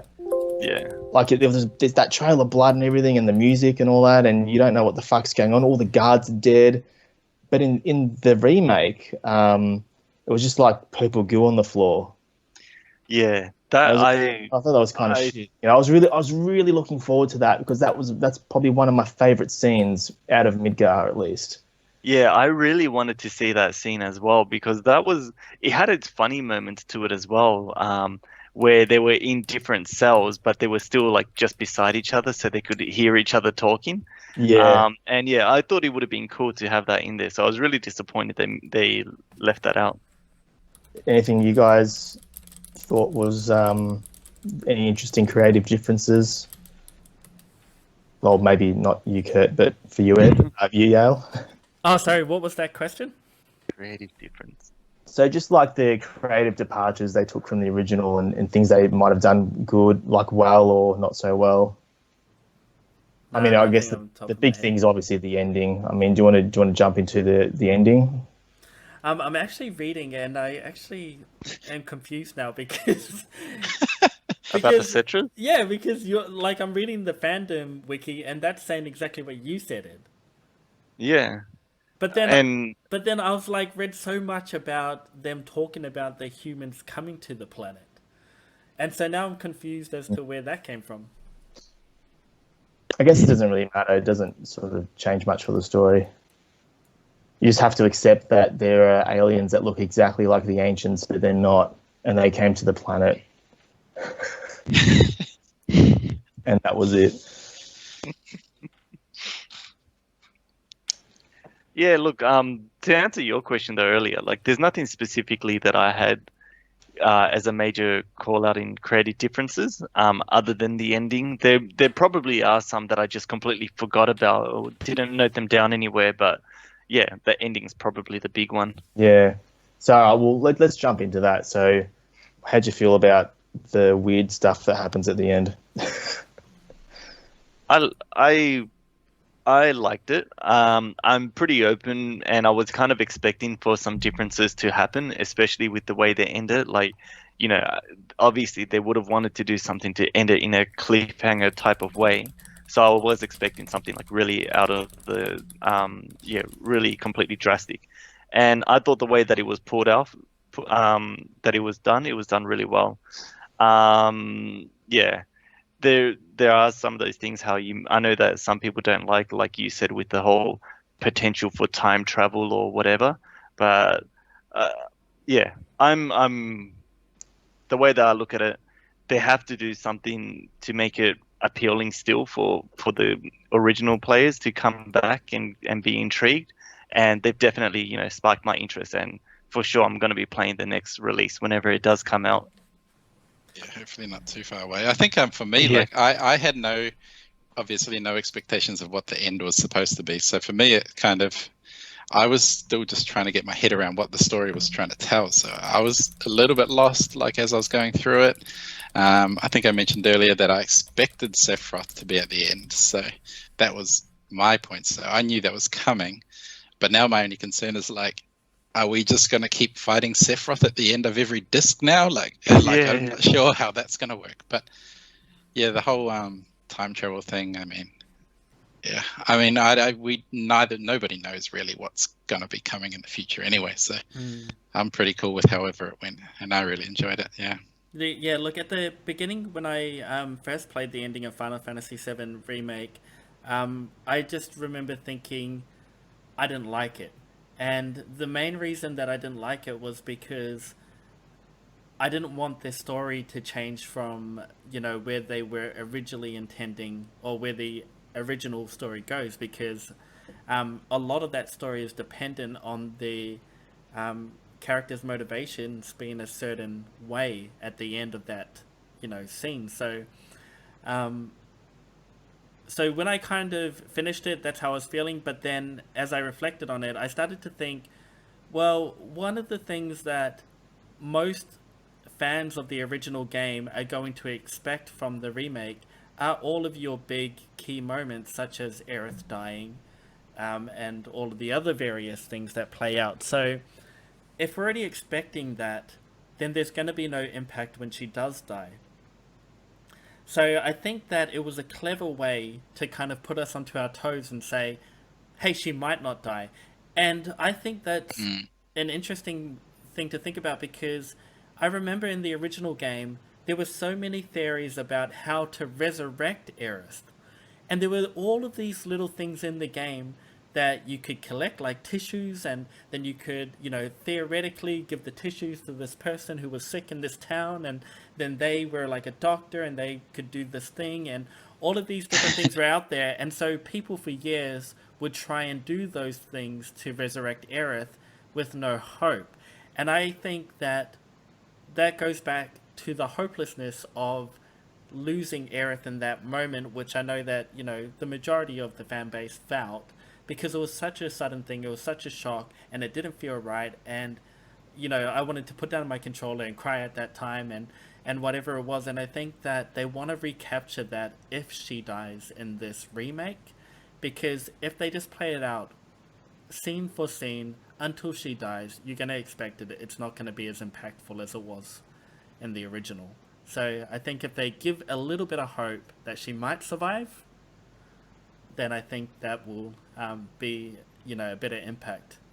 Yeah, and I think they've even tried to lead this kind of, like misnomers throughout by not even calling it a remake, and all these little subtle things as well, rather than remastered. I like what you said there, Yale. I hope that's what they're going for, but I think the execution was not good. And my reasoning for that is, it's that whole last sequence where you go through the portal and you fight those things. It's so jarring, and it's so out of place. And it is a very Final Fantasy trope where you jump into some portal at the end and you have to fight like the embodiment of death or the destiny or some shit like that. And that's fine, but FF7 it's very grounded, and it's the most, like, I guess, I don't want to say it's a realistic game, because it's not, but like the most kind of out there thing is the weapons, like these big Godzilla kaiju things. Which isn't like, that's not that bad, but there's no, you're not doing any of that stupid, like, that's that real classic JRPG Final Fantasy endgame stuff where you fight the spirit of the fucking whatever. Do you know what I'm trying to say? Yeah. So, aren't you fighting yourself in the future? Isn't that what those things are? Because like one's got a sword and one's got a gun arm, and I saw that, and but it's what? just I didn't even see that. Yeah, if you use assess, one's Yeah. got a sword, one's a gun, and one's got fists, I guess. Yeah, Yeah, or fists. the Bro, I don't use smaller assess, arbiter man. thing. Come on. But yeah, so like you jump into this portal, and all of a sudden you're fighting these three black things, and then like there's this giant fucking entity in the sky. And can't. it's just like I Yeah. thought, what the fuck's going on? Like this is supposed to be about you're fighting a mega corporation who's trying to start like infiltrate or trying to start a war, and then there's this bad guy Sephiroth who's like not that out there. He's just a guy with a big fucking sword, but now you're doing there's all this crap going on. It was just like it just didn't make sense. It was out of place, and yeah, that's just my 2 cents. But I see what you mean there, Yale, and I hope that that's what they were going for. But I also hope that they leave that crap in this game and that I revisit it in the future games. The way that I kind of see that part is like from early on when you first hear about what the whispers are, is that they're like someone, an entity that knows about the way that the flow of time is meant to result to, and they're trying to make sure everything does go to that. And I think one of the things that the writers or creators had to do when they knew they're going to make this is they know that, we have so many fans that love and adore this game, and they're going to be our worst enemy if we go like too out there with changing something. Yeah. So the way I kind of see it is that the whispers are like the hardcore fans, the purists that want things to be exactly as they are. And, they, by having that boss there, it's kind of like, a one way that they're saying that, we're the end boss of the game that, yeah, I don't know exactly. So the that right last way one to is say it, actually but John. yeah. Yeah. So we're killing Exactly. John, and we're saying now we can do whatever we cannot want. change. Yeah. Hey, I just have to take a real quick 5-minute break. Pee break. Is that okay? Yeah, man. Okay, Sure. sorry. Yeah, I might have one too. I need to keep that in the edit. Yeah, leave it in. Okay. Yeah, Alright, I'll be cool. back. All right. Yeah. So, like what I was saying before, I just thought of something else. Like with these arbiters of faith, how I mentioned that I felt that was a hurdle that the producers knew that they had to overcome, which was trying to please the purists or the fans that played and loved the first one. I reckon that was what they were trying to do here, because one of the descriptions when you assess one of either the big arbiter of faith or one of the small ones, but they know the flow of time and how it's meant to end, and they're just trying to make sure that it all steers on course.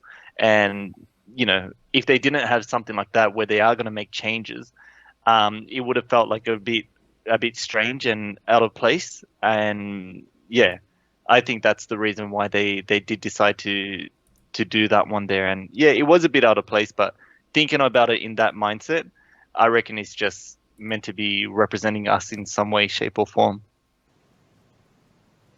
Yeah, and look, I just want to add on to it. I don't hate the ending so much that it makes me hate the game. I dislike the ending, but I still find it intriguing enough to go, well, what are they going to do, in the future? So, I don't know if that definitely. shapes, like my overall opinion or view, but I love this game. You know what I mean? Like, I haven't loved a game like this in a really long time. And I think yeah. I just want to say I've crapped on the ending a lot, but this doesn't sway my opinion of the game. The game's still amazing, and I can let go the last 15 minutes of this game and just focus on all the positives and all the great job that they've done with it. Sorry, Al, you continue.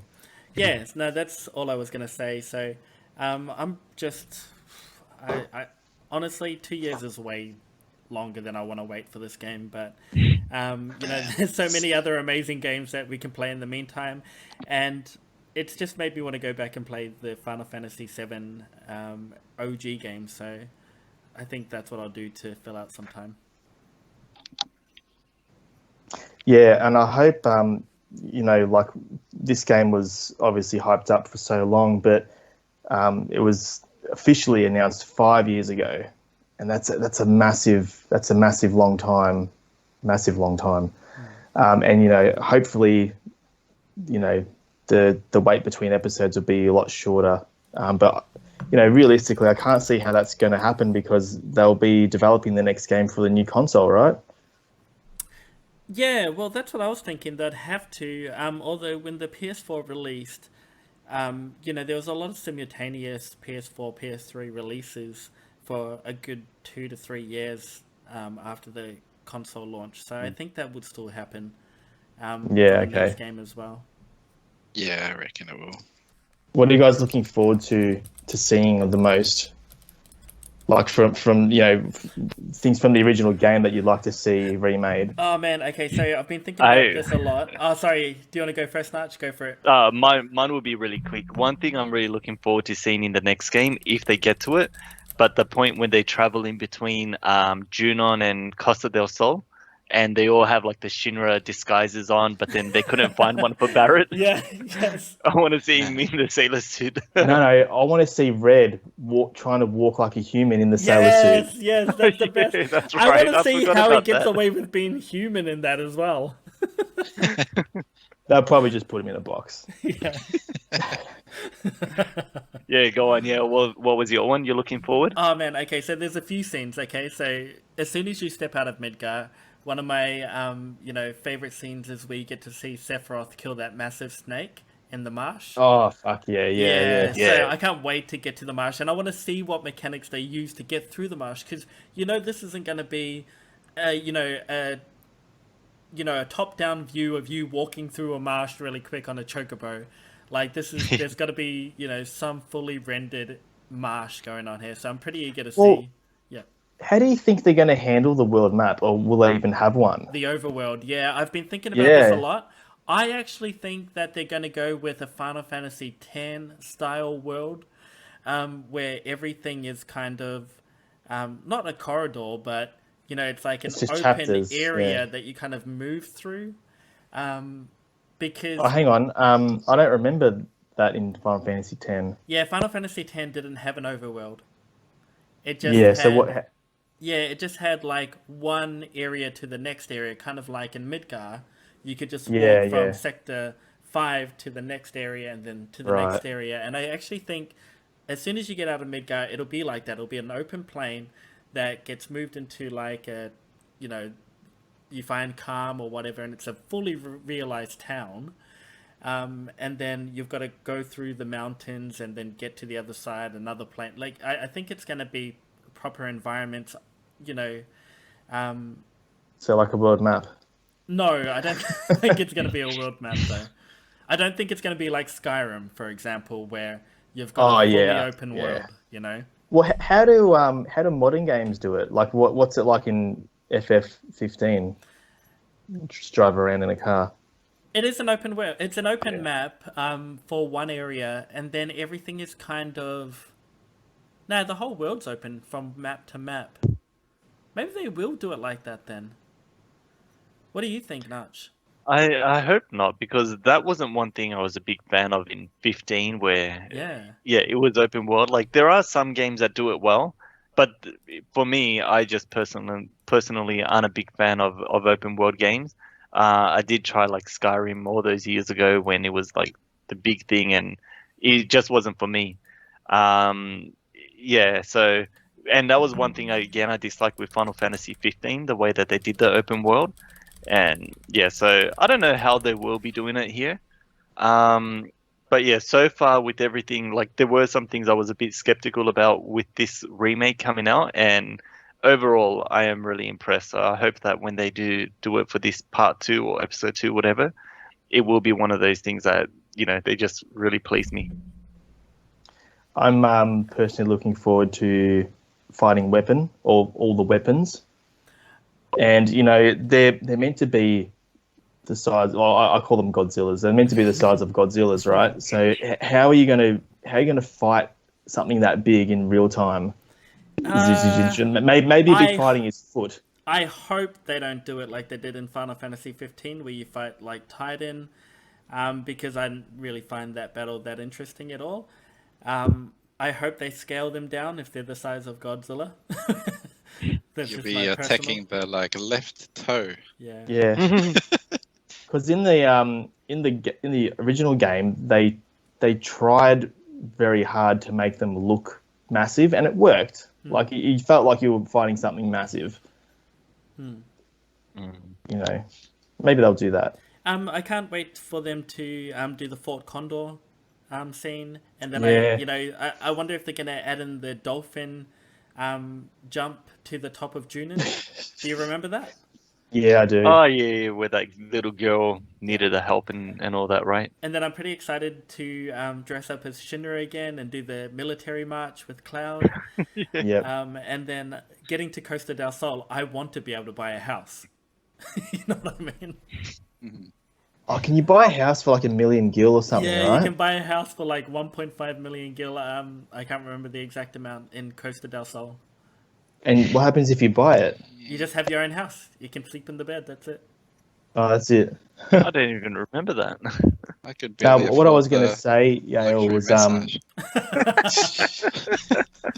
or you can be like That me was and worth every be cent, a man. tight ass and get the cheap one. I honestly hope that they open up a few options with buying a house as well, like, to expand on that, like having maids or like having custom things you find in the game displayed, because I think it'd be amazing.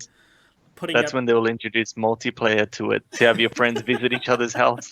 yeah, or being able to display your swords, that'd be cool. Sounds like Animal Crossing. But what I was going to say, was all the mini games in the original were actually fun, and mini games usually aren't. Yeah, But I loved all of them, maybe except the skiing one kind of the sucked. snowboarding one was the but best. Yeah, I love snowboarding that. one, that's right. Yeah, no, I didn't like that one. I kept falling off. But like the submarine one was great, and obviously the motorbike chase was awesome. They were all really good. I reckon they done a good job in this one. So yeah, looking forward to seeing what else they come up with. Yeah. Where do you think they'll end the game? The next game, part 2. Yeah, I don't know. It's I think that the next major thing, and we spoke about this a few days ago. I think the next major thing really is Aerith's death, and I'm pretty sure that happens at the end of disc 1, right? Yeah. Yeah, but that does leave a lot to fill in afterwards. So I'm not sure. I actually think that they're going to end it on the Junin ship to Costa del Sol, and I was thinking that because of the... That's where you fight Genova. That's where you meant to fight Genova the first time. Exactly, that's where you're meant to fight Genova the first time, and then I think you'll make it into Costa del Sol, and then it'll end. And I was thinking, because there's so many big moments leading up to that, there's Calm, there's the Chocobo Ranch, there is navigating through the marsh and the caves, then there is going to Fort Condor, and then there's finding Yuffie. Anybody? Yeah. I didn't find Yuffie till like the 3rd disc. Yeah, because you can find her straight after Fort Condor, can't you? Yeah, I didn't realize Yeah, that. you could. Yeah, and then going into Junin, doing the whole military thing, then smuggling or infiltrating the boat, and then going to Costa del Sol, and I think that's a good place to end it, just because, you fight Genova on that boat. It's not much of a cliffhanger though, is it? No. Yeah, that's what I was gonna say. Oh, not a cliffhanger. It's like it's not much of a climax. Yeah, Oh, that's what I was on gonna a say boat. with that one. That like What happens- where I see it ending is they need something to be like cliffhanger or climax, whatever. And I don't think they would make it as far as Aerith's death because there's just so much to go in between that. I don't know if it's big enough for a climax, but where for it to end. But where I thought it would have probably been where they either enter that Cetra ancient building, and that's where they find out about Sephiroth and wanting to use meteor or comet, whatever it is. I maybe similar with the going up into Aerith's death. There's maybe just too much that they will have to fill in to get there, but that's where I kind of always thought about it when I heard it was going to be episodic. Hey, wasn't the end of disc 1 Midgar? No. That's like Midgar's like it's only like maybe 7 or 8 hours. Yeah. That's it. Yeah, it's very small. I don't know why I thought that. Like, I just had a fleeting thought that I thought you have to replace the disc at the end of Midgar. No, It's it's Aerith's definitely death. not that early. Okay. In. And I then thought it and was then before. then the end of Aerith. disc 2. I'm pretty sure the end of disc 2 is when you go to the Northern Crater and you give the black materia to Sephiroth. Yeah, okay. And then yeah. then all the weapons come out, and then I'm pretty sure that's the end of disc 2. Yeah, okay. Yeah, Yeah. It's just a random Actually, yeah, where you mentioned that, I reckon that might be a good place for him to end this episode too, after that whole Cetra thing, because that's where Sephiroth somehow manipulates Cloud into handing over the black materia, and that's probably, to me, okay or pretty good for a cliffhanger. Yeah, the other thing to the think Temple about, of the right? Ancients. Yeah, that's the one. No, that doesn't happen. Oh, yeah, it does happen at the temple, doesn't it? Yeah. Yeah. But no, I was going to say the other thing to think about is, they've expanded Midgar to be massive, but they might condense other parts of the story or rearrange the order in which events happen, or even they might rearrange the world map. So, you might, I don't know, like for instance, I don't remember when you go to Nibelheim. Yeah, you I would go. say Nibelheim. I think you go don't know. after you get Sid. So that's quite late, or? It's still Was before that like Aerith this? dies. Yeah, it would be, wouldn't it? But they might bring that forward or move it back. So who knows? Like there's sort of no rules, right? And that's the other thing. Whatever they do in this remake series, is it going to like ruin the continuity in the future games in the movie? No, I actually think you're right. I think that the way that the stories are told in the open world are very disconnected from each other, because you can get Yuffie at the beginning, you can get her at the end, and it doesn't really interrupt the flow of the game. Except she's from Wutai, and Wutai's a big part of this plot now. Yeah, well, Wutai, yeah. So you missed out on Crisis Core, right? But Wutai was a big part of that plot as well. I don't actually think it's a big part of the plot. I just think that they've used the continuity from Crisis Core in this game. Because if they didn't now... Because Crisis Core retconned a lot of stuff. Crisis Core retconned how long Zack and Cloud were locked up together, and, exactly how Zack died at the end of the game. Because in the original game, he got sniped. He was hit by a single sniper. And in Crisis Core, he defeated the entire Shinra infantry before he died. But they also retconned, Hang on. I thought he gets sniped by the Turks. Yeah, in the helicopter, yeah, right? in the original game, yeah. But in this game, no. So the other thing they retconned was the Wutai War, and so I actually think that they brought that into the current game because Zack isn't even like a prolific character in the original game. He's got like basically 0 to, no weight on the story besides the fact that that's who Cloud is having memories, of. It's the plot device, basically. Yeah, exactly. But I think that the reason that they brought Wutai into the story was because of Crisis Core, and then they want to maintain the character that they've developed in Zack, who grew and interacted with the war between Wutai. So, just out of interest, how long was... Because I know I think the answer is 5 years for Cloud and Zack to be stuck in those tubes, right? Because it's 5 years between the events of Nibelheim and the start of FF7, right? So it must mean it's about 5 years they're stuck in those tubes, and then they spend like a couple months getting to Midgar, and then Cloud gets to Midgar, and then that's it, the start of the game, between the start of the game and Zack's death, is only supposed to be like a few weeks. A few weeks, yeah, that's right. Which, doesn't really make that much sense in terms of, how he doesn't remember Zack or anything. Well, I mean, he's got amnesia, right? Yeah, it was just a Mako messing with him. Yeah. But I find it funny that means they spent 5 years, or most part of 5 years, in those tubes, in those whatever they were, in the Shinra mansion, right? It's a long time to be in a tube. Yeah, so You see, Cub, my original, I always used to think that maybe they were in there for a few weeks or something, and then they escaped, and then Cloud just was sort of did whatever for a few years, until he bumped into Tifa again. I think Hojo, Anyway, yeah. I think Hojo should have recognized him. He did recognize him, but I think it should have been more recognized. The instant that Hojo bumped into Cloud, I think he should have recognized him right then and there for it to make sense. Because he eventually did click on, oh, this is who it is. But for you, Carb, Cloud never made Soldier. He was like one of those Shinra infantry guys. And Zack was the soldier. So wherever soldiers go, they have Shinra infantry with them. So Cloud was one of those helmeted infantry guys, but Zack grew a liking to him because they had he would always be like, oh, did you see me kill all those guys? And did you hear the news? I'm getting promoted to S rank or A rank or whatever it is. And then Cloud would be like, oh, that's really cool. And he grew this real big soft spot for Cloud. But Cloud was always really useless at fighting, and then Zack would take it upon himself to try and teach him how to fight. And here is an Easter egg. Hang on a minute. Here's an Easter egg before you go into it.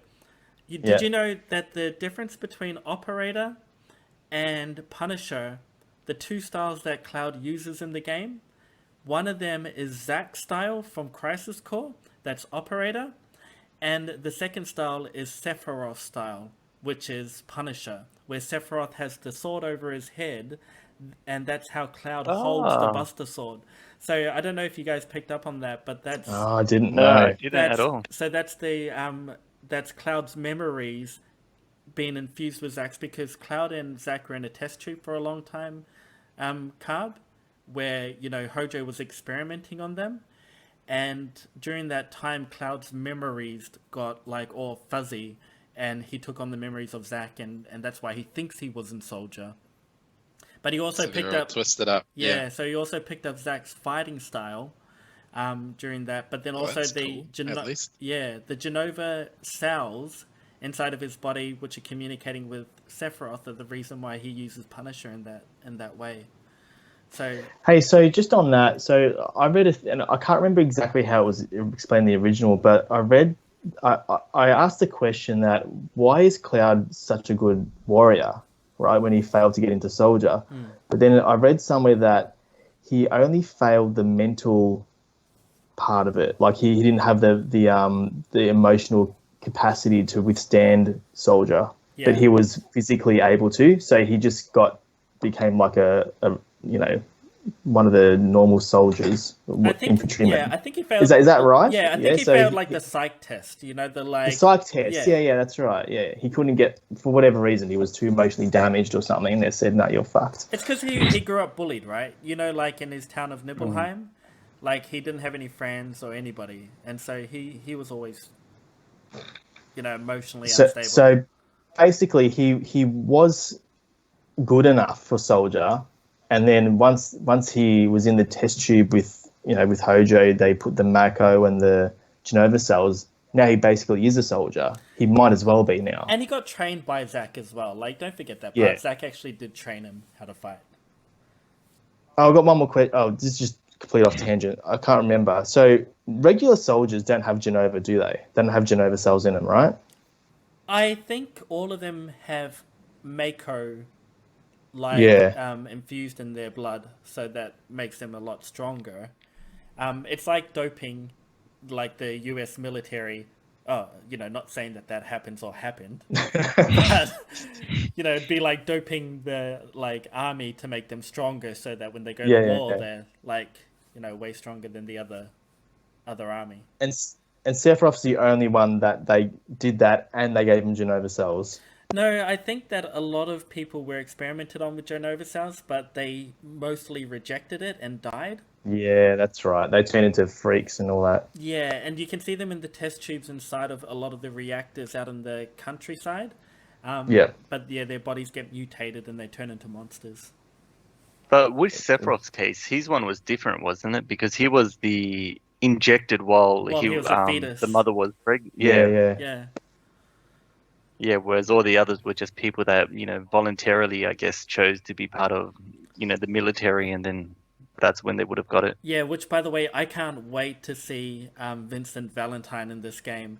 Vincent Valentine, Oh, oh, one of my favorite characters in the whole series, and he's just an Really? absolute badass, man. Yeah, I always found him just to be just whatever, he just a guy that doesn't say much. he's Carb. He's this That's like Cloud. vampire-looking guy who used to be a Turk, and he fell in love with this scientist named Lucrezia, but Lucrezia didn't want to talk to him because his dad used to be a scientist, and like Lucrezia's experiments led to Vincent's death.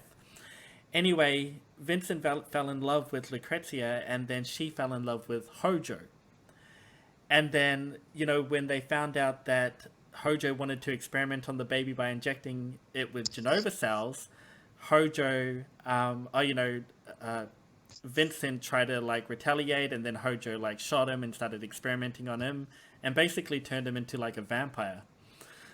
And so when you find him, it's been like, he's been locked in a coffin 50 for years or something, for yeah. 50 years, and he comes out and he's like all badass as, and he can like turn into like all of these demons and stuff. It's crazy as. Hey, who was Professor Gast? Professor Gast was I thought he was that, like kind I thought of he was the working- one that fell in love with. Oh wait, now Hojo don't and know. Lucrezia. Gast was a good person. He fell in love Yeah, with yeah. Elmira, who was Right. Eris' mother. But he was a scientist like that was working together with Hojo, but just the one that had moral Yeah, he had on his he side, had right? morals, and he was Yeah. looking after Eris' mum, and also Eris' Yeah. baby. And then Hojo they fell in love, and Hojo wanted Gast to bring her back to the lab, and then Gast refused, and Hojo That's killed right. him. Yeah. Yeah. So Yeah, man. how many? I don't know. What's a good rating system we can use? How many gold chocobos out of 10 do you give this? Okay. Yeah, I reckon I would definitely rate it really high up there. I would say probably 9 out of 10 golden chocobos.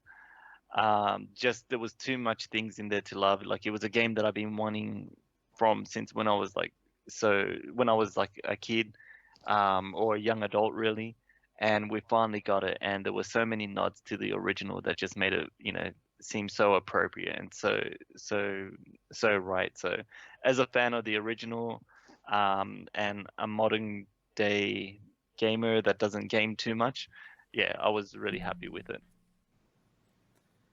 Yeah, for me, I'd probably say I was gonna say 9 gold chocobos as well.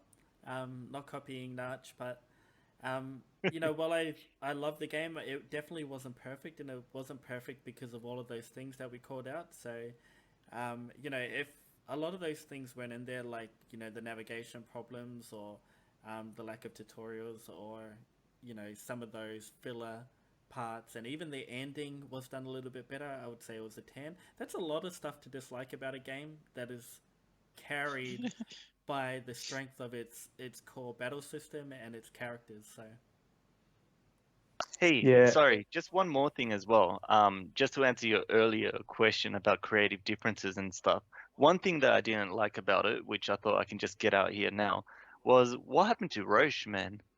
Roche was Yeah. completely brand new, and I thought they were going to have really big plans for him, and maybe they will in future installments of the game, but I just felt really let down that, he wasn't involved anymore beyond chapter, was it 5 or something? he'll be a Well, you know what feature. they He'll be a feature character. realized? They realized that he's just shit, so they just left him out. A lot of people haven't played the game. I've been watching some reviews. They really loved Roach. No, he was wanker. Yeah, I wasn't a big fan, and like again, I was open-minded enough to be like, okay, yeah, let's give this guy a chance, but I thought they would have given him like at least a bit more screen time before the end of the game, All right, you want to They talk just had him- about one plot device that didn't go anywhere? What about the guy who knew Cloud from Shinra? Yeah, No, that no, was another point I was gonna say too. I think I was going to mention that, but I think that was fine the way it was. It was just a little another little nudge to reiterate that, something's wrong here because some guy has recognized Cloud, and Cloud's just like, who the fuck's this guy? Like he was just so But confused hey, and didn't know what was did going you like on. that scene in the cafeteria where he's like, "Oh, Cloud, let me just go get all the others." Yeah. Like, oh Like, shit, let's get out of here. But they break my cover. Let me just go get Yeah, all our so- buddies. That'd be like So, if I told everyone I was the CEO. I told everyone I was the CEO, and then I run into Ed, and Ed's like, "Oh, let me just go get all the others."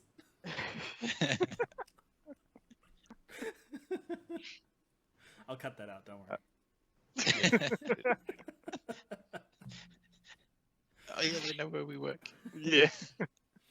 All right, so going back to our rating system, I tend to agree with you two. I'm going to rate it 9 golden chocobos out of 10, but I can get over some of the flaws that we mentioned, and I can even look past how the ending was really out of place for me. But where it really fell short from like a perfect 10 out of 10 was it just left you wanting more because it's such a small slice of the plot.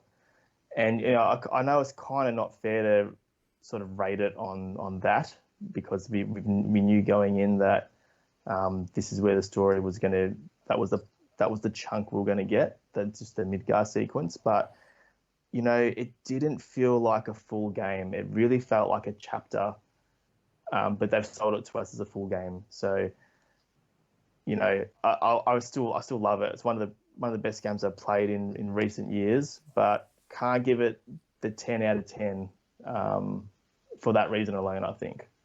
But I'll play it again. I'm playing it again already right now. So what do you reckon? I think for me, I will probably give it the NBA dunk contest score of a 10 golden chocobos. Yes.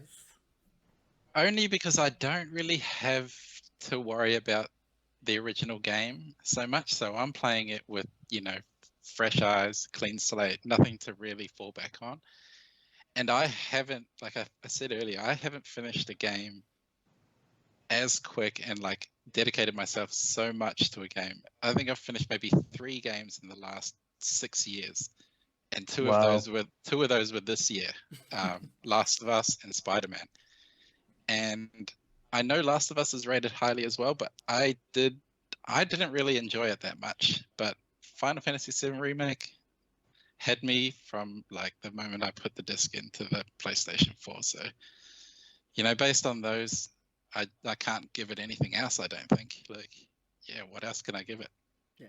I guess that just goes to show the quality and the effort and the determination they put into this game. It just it goes to show that it's not your average run of the mill JRPG. That this is something a little special. A little bit extra. Yeah, I'm just really curious to see how.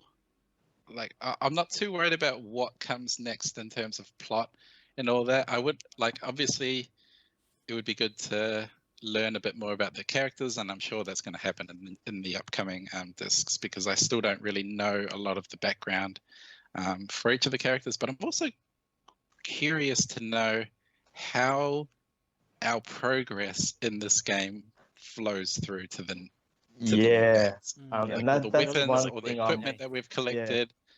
Like, is it just going to be a waste of time what we've done, or does that flow through somehow? Well, the other thing, right, that I'm worried about is if we, like you, Yale, you've gone through and like aced it all on hard mode, and you're on level 50. So if this carries over to the next game, then you're just going to blast through the next game like it's nothing, right? So that's kind of shit. Yeah, I think. Surely they won't use that approach, right? Yeah, I think your concerns are the same concerns the game designers and developers will be having. So they won't. They will obviously will be thinking about, well, how can we recognize those who have put a lot of time into the previous game, but then how can we also not unbalance the game for new players? You know what I mean? So a massive challenge, yeah. Yeah, I'm not too worried how they do it. If they carry over stuff, great. If they don't carry it over, that's what I would expect, because it's so difficult to do that kind of stuff in series. So, you know, I play Kingdom Hearts 1, 2, 3, and all of the side ones, and they reset every single time, and it's a bit of a pain in the ass being somebody who, you know, fully completed one of the previous Kingdom Hearts going on to the next, but they have to do it because sometimes it's just too difficult to carry over things. So, yeah.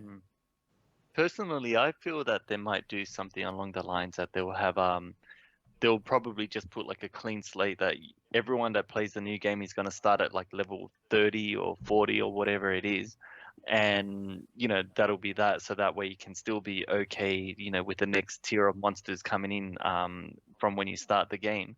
But then maybe you would just get certain items that would just carry over, or like materials or something like that. Yeah. Like the materials that you could have collected in the first one, maybe. Yeah, Yeah. well, like, Yeah, I don't see. because there's a lot. Yeah, I there's a don't- lot that they've left out. A lot of different material. Absolutely. There's no Even all limit the breaks. yeah. There's no limit breakers. There's fuck all summons. So it must just be like, you know what, we'll release like Ultima in the last episode and, you know, all that stuff. What about this, John? Would you be happy with an approach like this? The new game comes along, everyone starts at the same level with the same thing, but anyone who completed the previous game, they can bring over their materia, they can bring over their weapons, etc., etc. And if the guys want to play the previous game, I mean, it's always there for them to play it. And if they want to, you know, and I don't know if they'll do this, but you could basically just release the previous game and all of the materia and items and everything as DLC. You know what I mean? Like, or as... Yeah. You know, I don't know what I want. It Yeah. seems that the answer is not good enough. Yeah. want the game not to the come. right Like, answer. I didn't want that. Yeah, because I think they could easily do something like that, you know? Here's all the weapons from your previous game, here's all the materia, now go start the game. And look, you got a little bit of an advantage because you played our first game, and anyone picking it up from game 2 is just going to be crazy anyway, because why would you start from game 2? Yeah. I don't know. Yeah, it's a good dilemma to have though. Yeah. It's very weird. You know, I think maybe, you know, everyone's caught up on the fact that they're calling it episodes, and we just got to, you know, realistically, it's just going to be a second game. I think that's all it's going to be. So yeah, I think what you're saying, it's just going to be treated as a number sequel. Every sequel, you start again. That's it. You know. Yeah. Hey guys, I have one question that I want to ask you guys, and I forgot. When you went to the Shinra building and you had to go up, did you take the stairs or the elevator? I took the stairs the first time. Stairs? Elevator. Because I took the stairs. I was so glad they had that option, and I took Yeah. the stairs. Oh, It was And so, you know my what? goodness, I It was on was stream. worse than the original. it was on because- stream. It was worse than the original because the higher you get, the more tired you get, and you start going slower. Oh, yeah. And you know what? I actually fell asleep. I fell yeah, asleep, you and said I that. woke up, and Cloud was like just walking in a corner, and I was like, "Oh fuck! How long have I been asleep for?" You know what I was thinking? You can beat Barrett to the top. I was thinking after I did that, oh crap, because I kept trying Yeah, to I go beat in. Barrett. Yeah, I kept going into trying to open up doors and stuff. But I was thinking, does anything special happen if you beat Tifa? Yeah, it Can you might beat be Tifa? it might be to get the platinum trophy. No, it's not a trophy. It's not a trophy. But yeah, maybe there's some special scene that occurs. I don't know. Yeah, because I remember in the original, it was just such a funny scene. That's the only reason I did it, was that like they all just kept complaining about the fucking stairs, and I thought, I got to do this, you know. Yeah, and then So you like, I didn't do the stairs. I just took the elevator because I'm lazy like that. Well, actually, Cloud is a representation of me. So in the original, it was you can either take the stairs because it's stealthy and you don't have to do anything, but if you or you can go through the front doors like all guns blazing and just fight everyone. well, if you take that- the that elevator, was the you option. actually fight everyone. So Oh, do you? yeah, Oh, I didn't know that. Okay. like at every 10th level, you get into a battle. yeah, actually, In it was this one really you do. annoying. Yeah, Ah, okay. and then they're Yeah. like, "Come on, please stop, please don't stop, please don't stop." Yeah, and then it's Because I had a save file before that point where you can choose Just in the case. elevator or the stairs, and because I was gonna try them both out, But then, because I was really trying to power through to the ending, I just haven't gone back to it yet. Yeah.